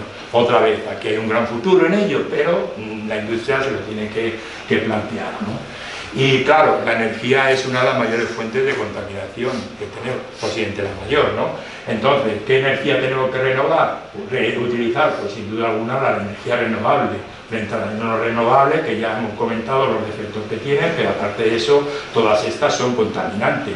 ¿Y cómo podemos almacenar esa energía? Pues de muchas maneras. Yo voy a centrar principalmente en sistemas electroquímicos y más concretamente en baterías. Pero claro, estamos hablando de una de las palabras de moda, es hidrógeno. Todo va a funcionar con el hidrógeno. El hidrógeno, la economía del futuro está basada en el hidrógeno. El hidrógeno, en el planeta no existe hidrógeno. No existe hidrógeno, igual que no existe helio, más allá de lo que pueda haber en algún residuo, en alguna estructura geológica atrapado o incluido en algún mineral, ¿no? O alguna roca. Pero ahora parece que en España, en Huesca, pues hay un yacimiento de miles de millones de metros cúbicos de hidrógeno. No hay hidrógeno en el planeta por una razón, porque nosotros estamos viviendo una atmósfera oxidante, por lo tanto cualquier hidrógeno que haya en la atmósfera se va a oxidar y se va a convertir en agua. Es decir, que ese es uno de los grandes problemas de la economía basada en el hidrógeno. ¿Cómo tenemos? Eso, lo que no reaccione, sí, por eso no tenemos helio, porque el helio se escapa porque la gravedad no es capaz de atraparlo, ¿no? Entonces, el hidrógeno que no reaccione, que va a ser cero, pues se va a convertir en agua. Entonces, a lo mejor sí es verdad que hay ese hidrógeno, ojalá, pero eso lo tendrán que sacar de una manera muy controlada para que no se nos escape nada. Porque ya antes he dicho que el hidrógeno que se genera en un electrolizador de sal no va a estallarlo nunca, pero el hidrógeno que está saliendo puro por una conducción, pues sí puede dar problemas. El hidrógeno además es un gas, vamos a decirlo así, muy puñetero. porque a diferencia de todos los gases, cuando se expanden, es decir, cuando sale de una bala de aire comprimido, por ejemplo, a la atmósfera, lo que hace es que se enfría, pero el hidrógeno no, el hidrógeno se calienta, por lo tanto está generando calor y por lo tanto más peligro de explosión. Y bueno, cuando hablamos del hidrógeno verde, pues no todo el hidrógeno es verde. De hecho, casi ningún hidrógeno del que está por ahí y que está vendiéndonos poco verde es verde. Porque realmente solo es verde aquel que se genera a partir de un proceso electrolítico, es decir, la descomposición del agua, utilizando fuentes de energía renovables, la solar, la eólica, la mareomotriz, etcétera, etcétera. Luego tenemos distintos grados de hidrógeno, tenemos de colores del hidrógeno. El hidrógeno verde, el hidrógeno gris, pues a través de un proceso que se llama reformado en vapor, que es el proceso que en química llamamos Fischer-Tropsch, pero que como fuente utiliza una fuente no renovable, que es el gas natural. También utiliza gas natural el hidrógeno azul, que es el segundo menos contaminante, o sea, el segundo más limpio después del hidrógeno verde. ¿Por qué? Porque utiliza el mismo proceso, pero en este caso el CO2 que sale por la chimenea se captura. Porque el proceso de quemado de gas natural o de petróleo o carbón siempre va a generar CO2. Por supuesto, el hidrógeno negro, que es el que están usando casi todas las industrias de gran escala que dicen que utilizan hidrógeno, procede del carbón. El carbón es, con mucho, la materia prima combustible más contaminante, porque el carbón tiene muchísimas impurezas, compuestos de azufre principalmente, que producen óxidos de azufre que son muy tóxicos. Luego tenemos el que se conoce como hidrógeno, el hidrógeno rosa, que creo que en España o en Francia es lo que quieren hacer, hidrógeno rosa, especialmente en Francia, porque como en Francia tienen tantas centrales nucleares, pues van a hacer efectivamente un proceso de electrólisis, pero van a utilizar la energía nuclear para generarlo. Yo desde el punto de vista medioambiental es más limpio evidentemente el gris o que el negro. Luego hay otro hidrógeno, que es el hidrógeno turquesa, que es a partir del gas natural una pirólisis, es decir, no quemamos en presencia de oxígeno, sino un calentón. Como residuo que tienes carbón, que puedes mandar aquí. Habrá que hacer un balance global de todo el proceso y generas hidrógeno. Y luego está el hidrógeno amarillo, que es una variedad del hidrógeno verde, que sería utilizar como fuente de energía primaria la energía solar. Y como he dicho antes, no todo el hidrógeno, igual que no solo todo lo que reluce, no todo el hidrógeno es verde. Porque esta noticia salía hace unos días en los periódicos gallegos, donde EDP, una eléctrica y Reganosa, que debe ser una empresa que se dedica al desarrollo industrial, pues dice que va a producir una planta de hidrógeno verde, lo pone en el titular, y también en su nota de prensa, de la empresa, pero que va a consumir tanta electricidad como todo el comercio junto de la zona. Es una zona, ahora mismo no me acuerdo, por la zona de Pontevedra, donde hay unas minas abandonadas. Bueno, para que eso sea hidrógeno verde tiene que generarse a partir de un hidrógeno que proceda de electrólisis de fuente sol o viento. Y Galicia no es el sitio mejor para poner placas solares. Por lo tanto, sí que hay que hacer mucha investigación. Este es un artículo publicado pues, la semana pasada en una revista de nanotecnología de la American Chemical Society, donde desarrollan unos compuestos químicos que son tipo zeolitas, tipo MOF, compuestos que tienen cavidades, y donde se produce dentro de estos compuestos la electrólisis del agua. Aquí generan oxígeno e hidrógeno que separan, y esto sí que puede ser este tipo de materiales, por eso hay que investigar mucho y luego llevarlo a la industria es un paso largo, pero hay que investigar mucho en ese tipo de materiales que al principio es costoso, pero que pueden ser muy eficaces. Y bueno, yo trabajo, ahora voy a contar un poco, muy poco, porque ya no queda mucho tiempo, pero aparte de eso tampoco puedo contar mucho porque tengo que patentar antes de contarlo en público y vamos un poco retrasados con la escritura. Sobre dispositivos electroquímicos de almacenamiento de energía, ¿no? Yo creo que al final el planeta será eléctrico a nivel de casa, de viviendas, industria, automóviles, aviones, trenes, aunque también habrá que tener en cuenta cuando vayan a la chatarra los coches eléctricos, qué se va a hacer con todo el material Yo creo que las baterías podrán llegar a ser reutilizables para un segundo uso y un tercero y un cuarto. Bueno, ¿qué dispositivos electroquímicos tenemos? Pues tenemos las baterías, las pilas o baterías, las células de combustible. Bueno, aquí ya sabéis todo lo que es una batería. Digamos, la energía química que está en los iones se convierte en electricidad que se lleva a través de un circuito externo y nos da y nos hace que funcione un móvil o que se enciende una bombilla. En el coche con una pila de combustible, lo que hacemos es generar hidrógeno de manera, por un método que debería depender de la energía solar, un pequeño panel solar, generamos hidrógeno de alguna manera, eso lo quemamos y generamos electricidad. Según vamos, el combustible en este caso es el aire que va, el aire que pasa a la célula y que se puede electrolizar para dar el hidrógeno. Y luego los supercondensadores que funcionan de una manera, bueno, este dispositivo son químicos, el supercondensador es más físico que químico, pero últimamente está habiendo supercondensadores que son híbridos con mucha química parecida a las baterías. Lo que hace un supercondensador es que entre dos placas de polaridad distinta almacena esa electricidad de forma, evidentemente, de electrones.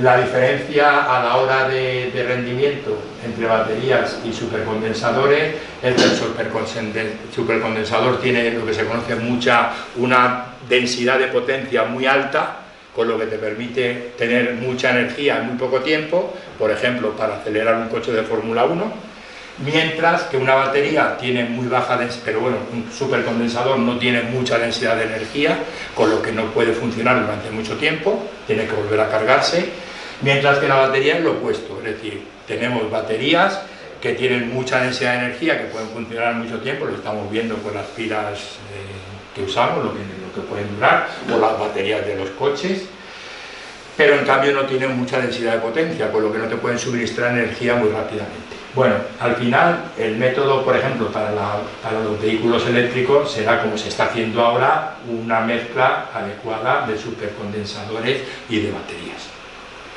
Bueno, voy a contar 3 o 4 diapositivas de la tesis de Cristina Santamaría, que está dirigida por mí y por José Manuel Amarilla, del Instituto de Ciencias Materiales, de Orgánica, y en el que también colabora el doctor Enrique Morales, del Instituto de Ciencia y Tecnología de Polímeros. Y principalmente nosotros trabajamos en baterías.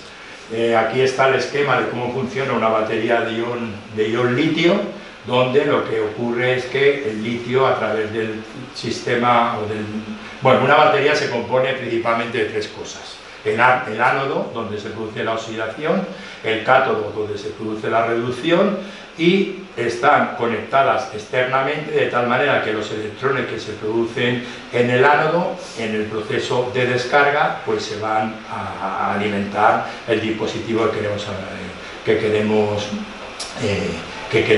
encender, una bombilla o una radio, ¿no? Entonces lo que ocurre es que entre medias está lo que conocemos como electrolitos, y en el electrolito hay una serie de iones, en este caso ion litio, que es una batería de ion litio, y estos iones litio se mueven entre el ánodo y el cátodo. Tenemos una separación entre ánodos y cátodos, porque si no la tuviéramos se producirían cortocircuitos, y eso ha sido muchas veces el riesgo de las baterías, ya menos donde se producen cortocircuitos que producen explosiones, etc. Bueno, el caso es que este es el esquema de una pila, de cualquier pila, y la diferencia entre estas baterías y las pilas convencionales no recargables es que aquí en este caso podemos cargarlas, porque una vez que la pila se ha descargado, en el ánodo tendremos cationes litio, y esos cationes litio los podemos reducir a litio metálico, y de esa manera cargamos la batería. Bueno, eso, digamos, es simplemente un poco de manera muy sencilla explicar cuál es el mecanismo de las baterías. Había baterías recargables, como eran las de plomo, las de ion plomo, que hemos usado en los coches desde mediados del siglo XIX. Estaban luego las de níquel-cadmio, también recargables, pero como el cadmio es muy contaminante, se intentó buscar alternativas menos contaminantes y más eficaces, porque además las baterías de níquel-cadmio tenía esto que se llama efecto memoria. Ya sabéis el mito ese de que nunca dejes a medio cargar una batería recargable, una pila recargable, porque luego no te va a funcionar bien. Es verdad, existía. Si tú llegabas hasta una densidad de carga, o hasta una carga, una capacidad del 80%, difícilmente en la siguiente carga ibas a pasar del 80%. Fueron sustituidas por una que eliminaba el cadmio, que son las de níquel hidruro metálico, pero claro, el níquel y el hidruro metálico tampoco eran muy eficaces y también tenían ese efecto memoria. Bueno, un descubrimiento fundamental viene cuando Stalin Whittingham descubre, es un químico inorgánico interesado en la electroquímica, descubre que una serie de materiales, como es me parece aquí está justo, el disulfuro de titanio, es capaz de intercalar litio, es decir, que tiene unas capas y en esas capas se mete el litio y ese litio se puede insertar y desinsertar con una corriente eléctrica. Esto es el origen de la pila de ion recargable, o sea, pilas iónicas recargables. Un hallazgo importantísimo es el de Goodenough, donde descubre, Goodenough es un físico que hizo muchísimas cosas, sigue trabajando con más de 100 años, con 101 años ya que va a cumplir dentro de pocos meses, y descubre que los óxidos de cobalto dopados con litio son aún mejores materiales para hacer los cátodos. Y eso fue un hito también en el desarrollo de las baterías de ion litio. Y por último, Yoshino, claro, estamos hablando principalmente de materiales para el cátodo, pero ¿qué pasa con el ánodo? En el ánodo lo que usaban era el metal, el litio metálico, pero el litio metálico arde, no es tan reactivo como el sodio o el potasio con el que estamos trabajando ahora, pero no es lo más seguro para llevar uno en el bolsillo. ¿Y qué descubrió Yoshino?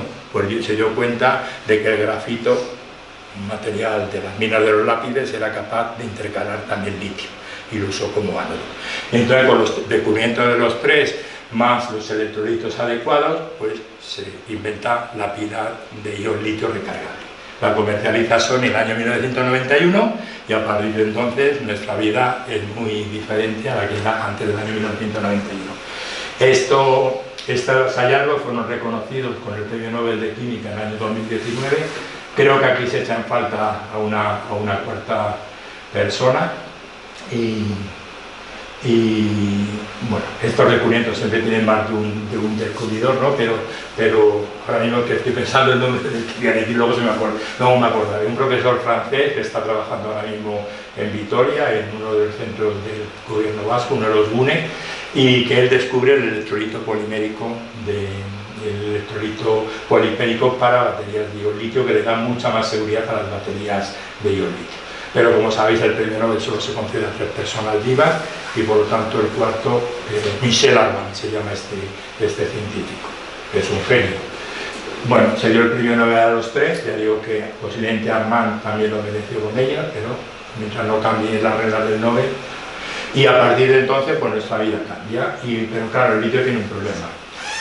Es escaso en el planeta, aquí veis la proporción que hay de litio en la corteza terrestre, 0,01%, y ya no es que sea escaso, es que encima está en zonas, quitando Australia,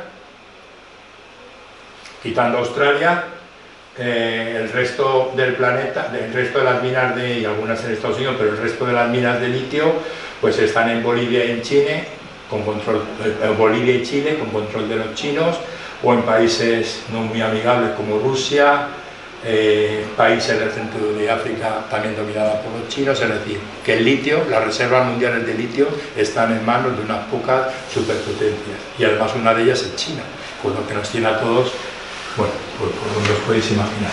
El caso es que después de esto, pues se buscaba otra manera de tener en cuenta que van a hacer falta muchísima cantidad de litio para todos los coches eléctricos o todos los vehículos eléctricos que queremos, pues eso, tener nuestros parques automovilísticos y para otro tipo de transporte, y también por supuesto para almacenar la electricidad que pueda servir para dar abastecimiento a una ciudad de tamaño grande, mediano o pequeño.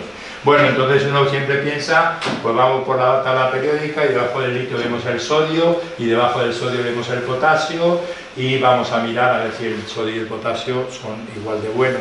No son igual de buenos, yo lo anticipo. Nosotros estamos trabajando en sodio y en potasio en nuestro proyecto. Es más complicado porque el sodio y el potasio, aparte de ser más reactivos que el litio químicamente, más difícil de manipular, de lo que supone un problema con los ánodos. Por otro lado, no insertan bien y desinsertan bien en los ánodos. Por lo tanto, bueno, pues hay que hacer mucha investigación.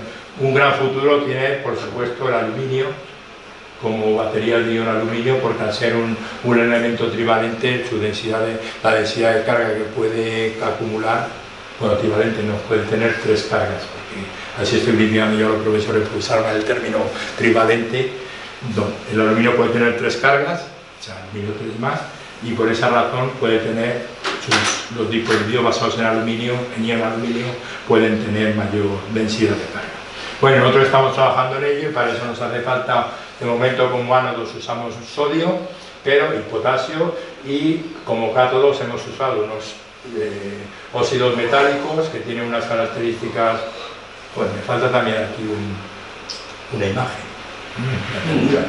Bueno, el caso es que hemos trabajado principalmente en la tesis de Cristina Santamaría en la combinación adecuada de los materiales para los cátodos, que ya digo que han sido óxidos ricos en manganeso, óxidos laminares, donde inserta muy bien el sodio, y hemos utilizado como electrolitos, porque para el electrolito es fundamental para que la batería primero no haya escapes en la batería, segundo que no provoque cortocircuitos, tercero que no sea inflamable, y porque si son inflamables y arde te va a provocar un desastre. Entonces nosotros hemos usado una serie de líquidos iónicos como electrolitos que hemos comprobado que efectivamente en comparación con bueno, aquí es un disco de poliuretano, creo que era, polipropileno, impregnado con el electrolito habitual, que es un policarbonato, pues es que arde con una llama vigorosa y en poquísimos segundos, mientras que un disco similar impregnado en nuestro líquido iónico pues le cuesta mucho más arder. Estos son los compuestos que hemos preparado y que hemos utilizado como electrolitos. Un tema que a veces no se hace mucho caso de, que se deja un poquitín de lado cuando se trabaja en el mundo de los materiales, la ciencia de los materiales, es la toxicidad. Porque estudiar la toxicidad es anticiparse a eso que os decía yo antes del REACH. Si esto llega alguna vez a una escala industrial o esto algo similar, habrá que tener datos. Y nosotros hemos estudiado la toxicidad y hemos encontrado buenas correlaciones entre la estructura química del líquido iónico. Tenemos 2 series distintas, estas se llaman de pirroliminio y estas se llaman de imidazorio, pero con sustituyentes iguales en ambos casos, y hemos encontrado, ya digo, cualitativamente una buena correlación. Pero bueno, el mensaje que hay que lanzar es que el medio ambiente se empieza a proteger desde cada uno, desde individualmente, y lo mejor es siempre utilizar la filosofía o la estrategia de las 3 R's. Vamos a reducir el consumo, vamos a reusar lo que estemos utilizando y vamos a reciclar una vez que ya no podamos reusar. Porque igual que el disolvente más limpio es el que no se usa, la basura más limpia es la que no se genera. Y si ya no es posible reciclar, pues a la incineradora, siempre controlada.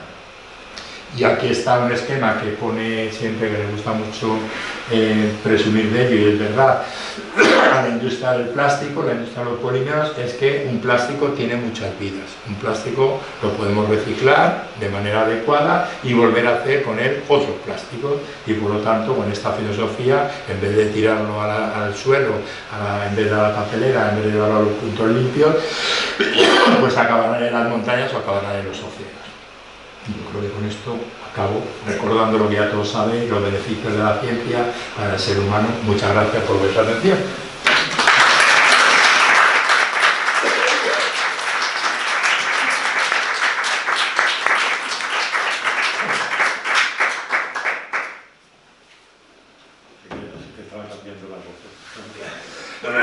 Vamos a abrir un pequeño turno de preguntas, tenemos media hora. Y para aquellos que quieran hacer alguna pregunta, pues hagan, ¿no? Entonces... No, vale. No hay nadie que quiera. Claro, adelante. Yo quería preguntarle a Bernardo, así, teniendo en cuenta todos los factores, tanto de contaminación, de disponibilidad, etcétera, y a un plazo no muy largo, ¿qué piensas tú que va a tener más posibilidades de desarrollo? El hidrógeno verde, por ejemplo, las cosas, ¿no? O los coches. Habrá que tener, o sea, como se dice eso, el mix energético va a tener que ser un auténtico mix. Es decir, vamos a tener que utilizar unos y otros, cada uno en sus necesidades. A mí me preocupa un poco, entre comillas, que los coches que vayan por ahí circulando sean coches de hidrógeno, todos los coches de hidrógeno, ¿no? Pero para una industria química, posiblemente la fuente de energía mejor sea el hidrógeno, verde por supuesto, y que se haga pues como se tiene que hacer. Yo creo que en la propia planta debería haber un electrolizador que genere directamente el hidrógeno. Hay que pensar que, como ya escribió Julio Verne hace como 130 años, pues el agua es una fuente de energía. Visionario también, como ya sabéis todos de Julio Verne. Entonces deberían tener su fuente de energía allí, el agua, hacer la electrólisis, tener su hidrógeno y utilizarlo pues, para los procesos industriales que tengan que usar. A nivel de vehículos, pues posiblemente la solución será las baterías. Y luego está la cosa mixta, es decir, a nivel de una ciudad, que es importante esto que llaman la distribución en red, pues ahí yo creo que hay que intentar tener, también será principalmente baterías. No baterías de ion, baterías recargables de ion, yo ahí confío mucho en las baterías que se llaman baterías las baterías de flujo, que es el redox flux en las baterías de flujo, donde no tienes que tener, eso abarata mucho la batería, porque no tienes que tener realmente ni un cátodo ni un ánodo, sino que puedes tener directamente o sea, tienes una membrana que separa el catolito, lo que se llama el catolito, que sería donde estaría el cátodo, pero no hay un cátodo en sí, y el anolito, que es donde está lo que sería el ánodo. Y si está bien diseñada, como son las que se están utilizando ahora, que están basadas en vanadio, en la química redox del vanadio, pues no tienes que utilizar, son como las antiguas baterías de ion plomo, que al final tú utilizas plomo 0 y plomo 4 y se intercambian, y al final, bueno, se intercambian, uno se oxida, otro se reduce y al final tienes plomo 2 que regeneras otra vez a plomo 0. Bueno, pues aquí en las baterías de vanadio tenemos el vanadio en esta oxidación 2 creo que es, y esta oxidación 5, uno se oxida, el otro se reduce, al final tenemos vanadio 3 y cuando eso se haya gastado, pues se vuelve a regenerar. Pero la ventaja de las baterías de estar de flujo es que yo de hecho he estado trabajando en una de ellas o asesorando científicamente, pues pueden ser como esta habitación, con una capacidad de almacenamiento de electricidad muy grande, porque ese es el gran problema del futuro. ¿Cómo vamos a abastecer a las ciudades, a los barrios? Evidentemente no vamos a tener una batería de ion litio para abastecer a todo Madrid, pero por sectores sí que podemos ir abasteciendo. Entonces pueden ser las baterías estas de flujo, pueden ser una de las soluciones del futuro. Pero yo creo que no son incompatibles el hidrógeno y las baterías para almacenar electricidad, o sea, almacenar energía electroquímica. Y luego está la situación intermedia, que son las pilas de combustible, que es como una pila donde tú estás generando continuamente la carga a través otra vez de la electrólisis del agua, y que sería en ese caso, generas con los catalizadores adecuados a partir de, o sea, generas hidrógeno efectivamente, y con el oxígeno generas agua, vuelves a generar energía y eso lo acumulas en forma de electricidad y se utiliza inmediatamente. Pero para todo ello hace falta mucho desarrollo en materiales, muchísimo desarrollo. El mundo de los materiales para la energía está avanzadísimo, pero el problema es implantarlo a escala industrial por las razones que he dicho antes, que es difícil que una industria, como no sea partir de cero, y para ello, para que tú crees una spin-off, por ejemplo, desde el CSIC o desde la universidad, con unos materiales que pueden ser muy buenos, pues, y crear luego una industria a partir de ello, te hace falta mucha inversión. Y tienes que demostrar que eso va a ser muy rentable, porque al final todo esto lo mueve la economía. Lo que es insostenible es seguir quemando derivados del petróleo, como nos estamos haciendo ahora. Eso es insostenible. Yo creo que todas las fuentes o sea, todas las maneras de almacenar energía son adecuadas.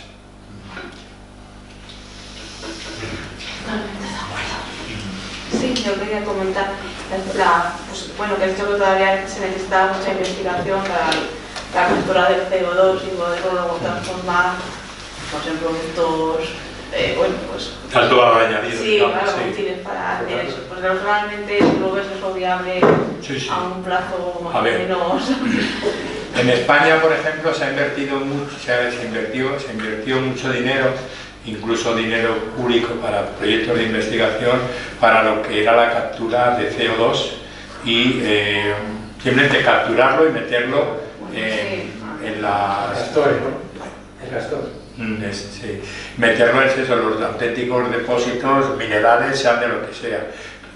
De hecho, se está diciendo mucho que eso CO2 se debería acumular, se debería guardar en los antiguos yacimientos petrolíferos. Claro, pero es que eso, meter bajo tierra CO2, que no es inocuo desde el punto de vista del pH especialmente, y que pueda haber escapes y tal, pues posiblemente pueda ser pan para hoy y hambre para mañana, porque realmente estás creando, primero, que nunca pensamos en ello, estamos creando un problema medioambiental a nivel geológico, que puede ocurrir, si puede haber temblores de tierra, como los depósitos de Castor, o puede haber una subida del pH sería de irrigación, una bajada de pH en un terreno y empiezan las plantas que están por la zona a morirse. Entonces eso es complicado. Digamos, como medida está bien. Luego se ha estudiado mucho el proceso de transformación química a través del proceso CO2 más óxido de calcio para obtener carbonato cálcico. Pero sabemos que esa reacción, por la ley de la termodinámica, no es una reacción favorable. Por lo tanto, y ha habido tesis en la Universidad de Zaragoza, en el Departamento de Ingeniería Química, creo, sobre el estudio desde el punto de vista ingenieril de esa reacción química. Claro, es una reacción que es un equilibrio. Tú llegas a un momento en el que el equilibrio se para y la reacción ya no va adelante. En tiempos, yo me acuerdo que cuando empecé a dar mis charlas de divulgación, allá por el año 2009-2010, en San Sebastián y en Bilbao, creo que eran de las dos ciudades, empezaron a poner pavimentos que absorbían CO2. Claro, se basaban en ese proceso, eran un pavimento que tenía cociente superficialmente óxido de calcio, formaba carbonato de calcio y eso no se supo nunca más de ello. El CO2 tiene aplicaciones industriales, en la industria de los policarbonatos y los poliuretanos, y es por ahí, yo creo, por donde hay que investigar. Pero claro, el CO2 es una molécula que es muy poco reactiva, desde el punto de vista de la química tradicional, pero se están investigando mucho en catálisis para hacer que la molécula de CO2 reaccione, por ejemplo, con alcoholes y se obtengan carbonatos cíclicos, que son de interés, por ejemplo, para otros policarbonatos, o se obtienen a partir de ellos oxiranos, óxidos, que son intermedios útiles para la industria química fina y la industria farmacéutica. Yo creo que por ahí tiene que ir la investigación, pero a gran escala tendría que ser la investigación, o sea, a gran escala. Cuando digo vamos a tratar una tonelada de CO2, sería para la industria de los polímeros, policarbonatos y poliuretanos.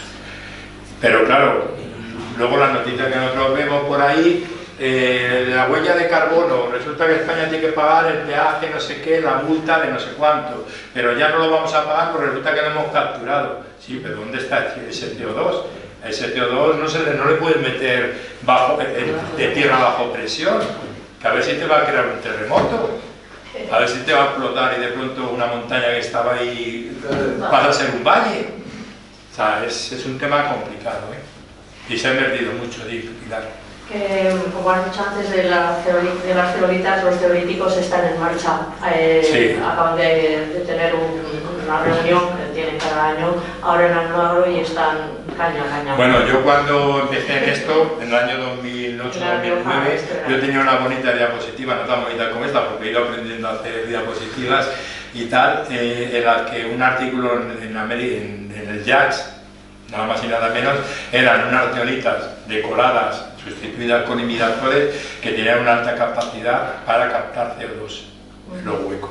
Las zeolitas, bueno, yo creo que todos saben lo que son zeolitas, son una especie de ladrillos que tienen por dentro unos huecos y más o menos puedes diseñarlas de tal manera que tengan unos huecos donde quepan moléculas como el CO2, y estas que tienen un imidator, bueno, pues era para mí, yo lo ponía como un gran avance en la lucha contra bueno, en la captura de CO2.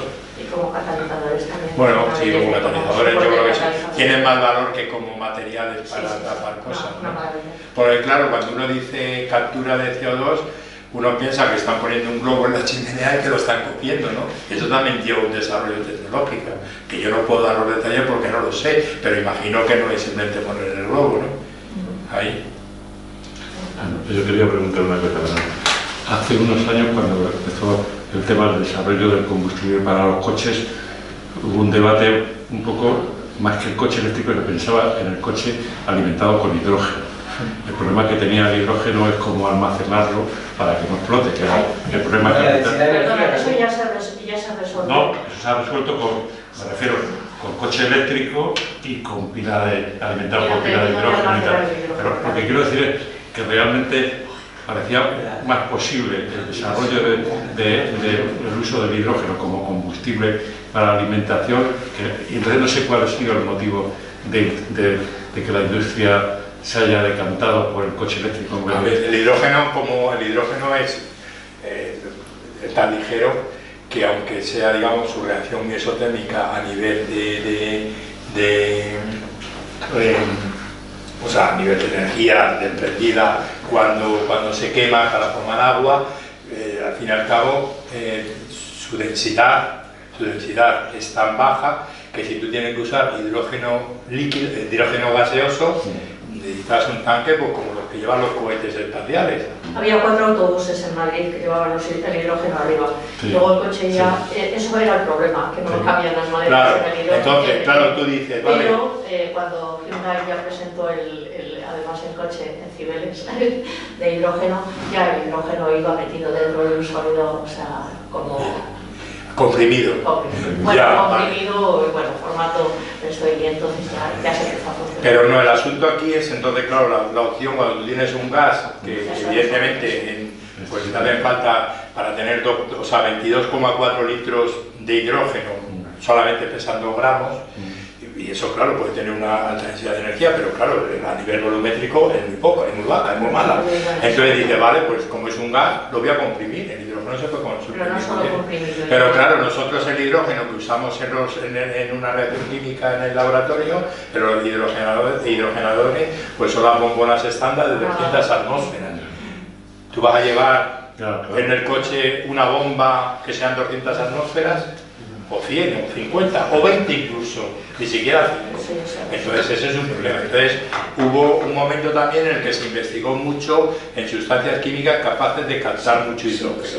Por ejemplo, los boratos, los aluminatos, pero claro, al final lo que estás diciendo, no, es que como es ligero, tiene una masa muy baja, una alta entalpía tal, a nivel gravimétrico, una alta densidad, pero y si lo metemos ahí, bueno, tal, pero ahí están metiendo más sustancias químicas. Entonces, al final, tener hidrógeno como tal no es rentable para ese tipo de cosas, pero sí es rentable, como estás diciendo tú, un proceso en el que tú estés generándolo directamente. Yo lo digo porque en Alemania la BMW encargó unos estudios precisamente sobre el problema del uso del hidrógeno para alimentación como combustible de los coches y tal. El problema que tenían eran los contenedores, porque petaba, como se suele decir por la gente joven, es que peta, ¿no? Cuando te descuides te pega la explosión, ¿no? Entonces, claro, porque lo de Fukushima que explotó no era la energía nuclear, era el hidrógeno que se había generado, el hidrógeno que explotó y provocó el desastre. Entonces, el asunto del hidrógeno que yo dije antes, Alfonso, que quizás estaría utilizar hidrógeno para producir energía, lo ideal es en una industria y que además lo generes tú. Bueno, de hecho es que la industria de la mona, que no me paré porque como me quedé flasheado porque me faltaban ahí algunas cosas de la diapositiva. Eso para después cuando hagas. No, seguro que en mi Mac lo tengo bien. No, te lo digo para que cuando vayas a registrarlo eso, te pasará lo que al científico te echarán para atrás la patente para que a otro te la no, pero por ejemplo la industria del amoníaco utiliza hidrógeno como material de partida y ese hidrógeno lo generan ellos. No, a ver, normalmente, porque tú no puedes andar transportando un barco o camiones cisterna o trenes cisterna de hidrógeno de un lado para otro, porque encima el hidrógeno está considerado un material peligroso. Entonces tú tienes que tener en tu propia fábrica un generador de hidrógeno. Una cosa es que tú uses el hidrógeno como reactivo en la producción del amoníaco por el proceso Fischer-Haber-Bosch. Y otra cosa es que tú lo utilices como fuente de energía. Sí. Que está la Asociación Española del Hidrógeno, que está muy en marcha, ha habido un congreso el año pasado y tenemos además que algún día nos podría dar una charla, una preciosidad de persona, como persona y como investigador, y que es el secretario de la asociación, que es Miguel Peña, que está en el Instituto de Catálisis, una belleza, y él está investigando en esto además, y entonces, no sé, creo que habría que darle un poquito de bomba. Y bueno, otra cosa es que hice el postdoc en el 75, fui a ver qué hacía la nitrógenasa. Entonces era con complejos de nitrógeno y hidrógeno para dar amoníaco, que cuáles eran los puntos activos de la nitrógenasa en Brighton, Sussex, como bonito, ¿verdad? Era Unit of Nitrogen Fixation. El nitrógeno creíamos que era así. Y también la serendipia. Una persona dejó, no había mucho sol allí, ¿verdad? Pero se dejó la reacción una vez cerca de la ventana, le dio el sol y entonces hacía falta de iluminación para el nitrógeno y hidrógeno. Entonces eran los puntos activos de la nitrógenasa para alimentar a las plantas. Qué bonito. Complejos de nitrógeno para formar. Os voy a hablar de una cosa más sencilla. Pero vamos, lo del hidrógeno yo sugeriría, porque bueno, tu charla es una maravilla, o sea, una preciosidad, pero personas que están involucradas además desde el origen de los coches de hidrógeno y en la asociación del hidrógeno, y creo que sería interesante. Romper una molécula de agua para obtener hidrógeno es muy caro. 5 años y... No, a ver, es un experimento que se hace en los laboratorios de prácticas, ¿no? Aunque tú lo has hecho en la electrolisis. Pero tenéis que utilizar platino o... Sí, pero el platino ese no lo gastas. Pero no. El hidrógeno, la ventaja que tiene es que no necesitas motores para moverlo. Tú tienes en la planta de electrolisis y se puede quemar al otro puesto de fábrica a 2 kilómetros sin un motor. El cloro sí, cuidado con el cloro. El cloro hay que moverlos con los Reinecker porque hay que sacarlos de la electrolisis. Y cuando hay un cero, hay una inercia y el cloro te ataca. Yo, mi experiencia, entonces, como hay un aumento de presión de cloro, estalla. Entonces, ¿qué se hacía? Se lanzaba a la atmósfera. Una vez, mi primer recuerdo que tengo es del cloro, cuando tenía 4 años, que hubo un escape de cloro y tuvimos que ir por la montaña. Y me acuerdo de los caballos cómo iban. O sea, el cloro hay que saber mucho manejar. La gente hay que saberlo. Pero el hidrógeno tiene un problema, es muy fácil moverlo dentro de la industria. Otra cosa que está sabiendo... ¿Y qué sale por el tubo de escape de los coches de hidrógeno? Agua. Y lo que quieren hacer, porque lo difícil del hidrógeno es comprimirlo.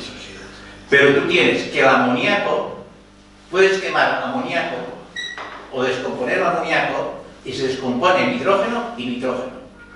Oswald tuvo que hacer la otra cosa para pasar el amoníaco, que quemarlo realmente y pasarlo a ácido nítrico con catalizador. Lo que pasa que he dicho antes que Javier, entonces no se lleva... A ver. No, digo Oswald. Su proceso es anterior y que no se llevó el mismo. Que puede volver. Bueno, más preguntas. Yo sí tengo otra pregunta. Venga, Ramón.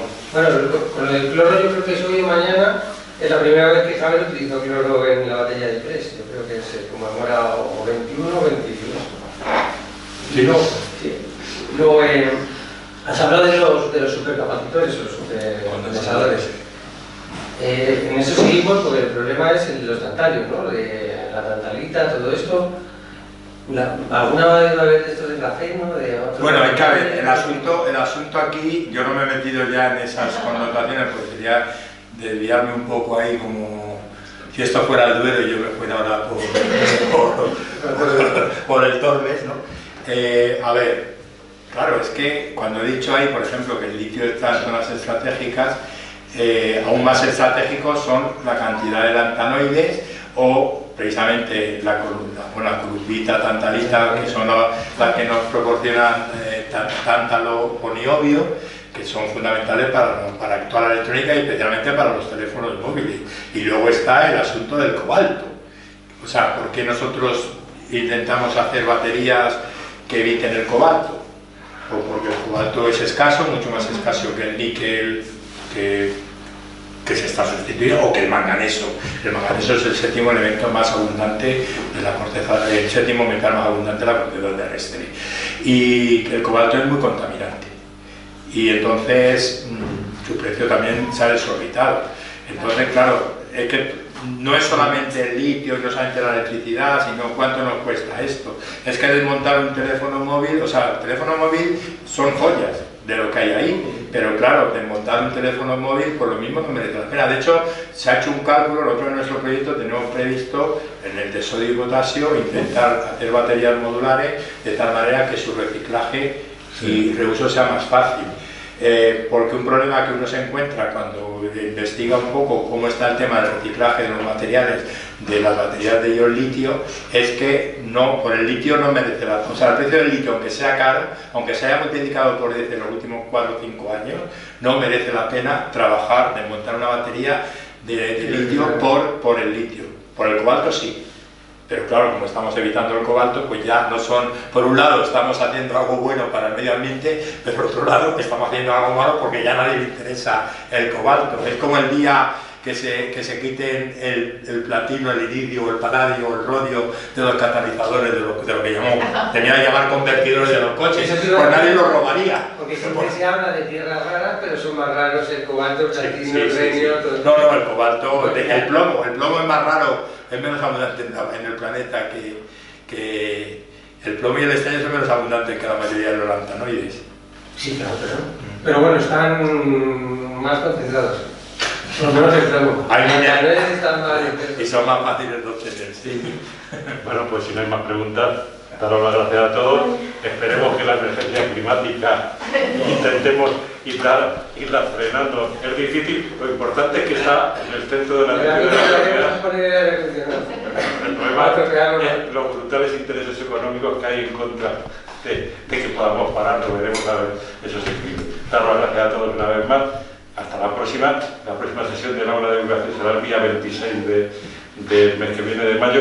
Todavía no está definido el tema porque estaba previsto un tema, pero la persona que iba a darlo tiene un problema de que le sale la cátedra y esos días estará con el tema de la cátedra y entonces estamos viendo qué alternativa tenemos. Así que no puedo decir el próximo tema, nada más que daros las gracias y esperar que el mes que viene para estar aquí. Gracias y Bernardo, muchas gracias.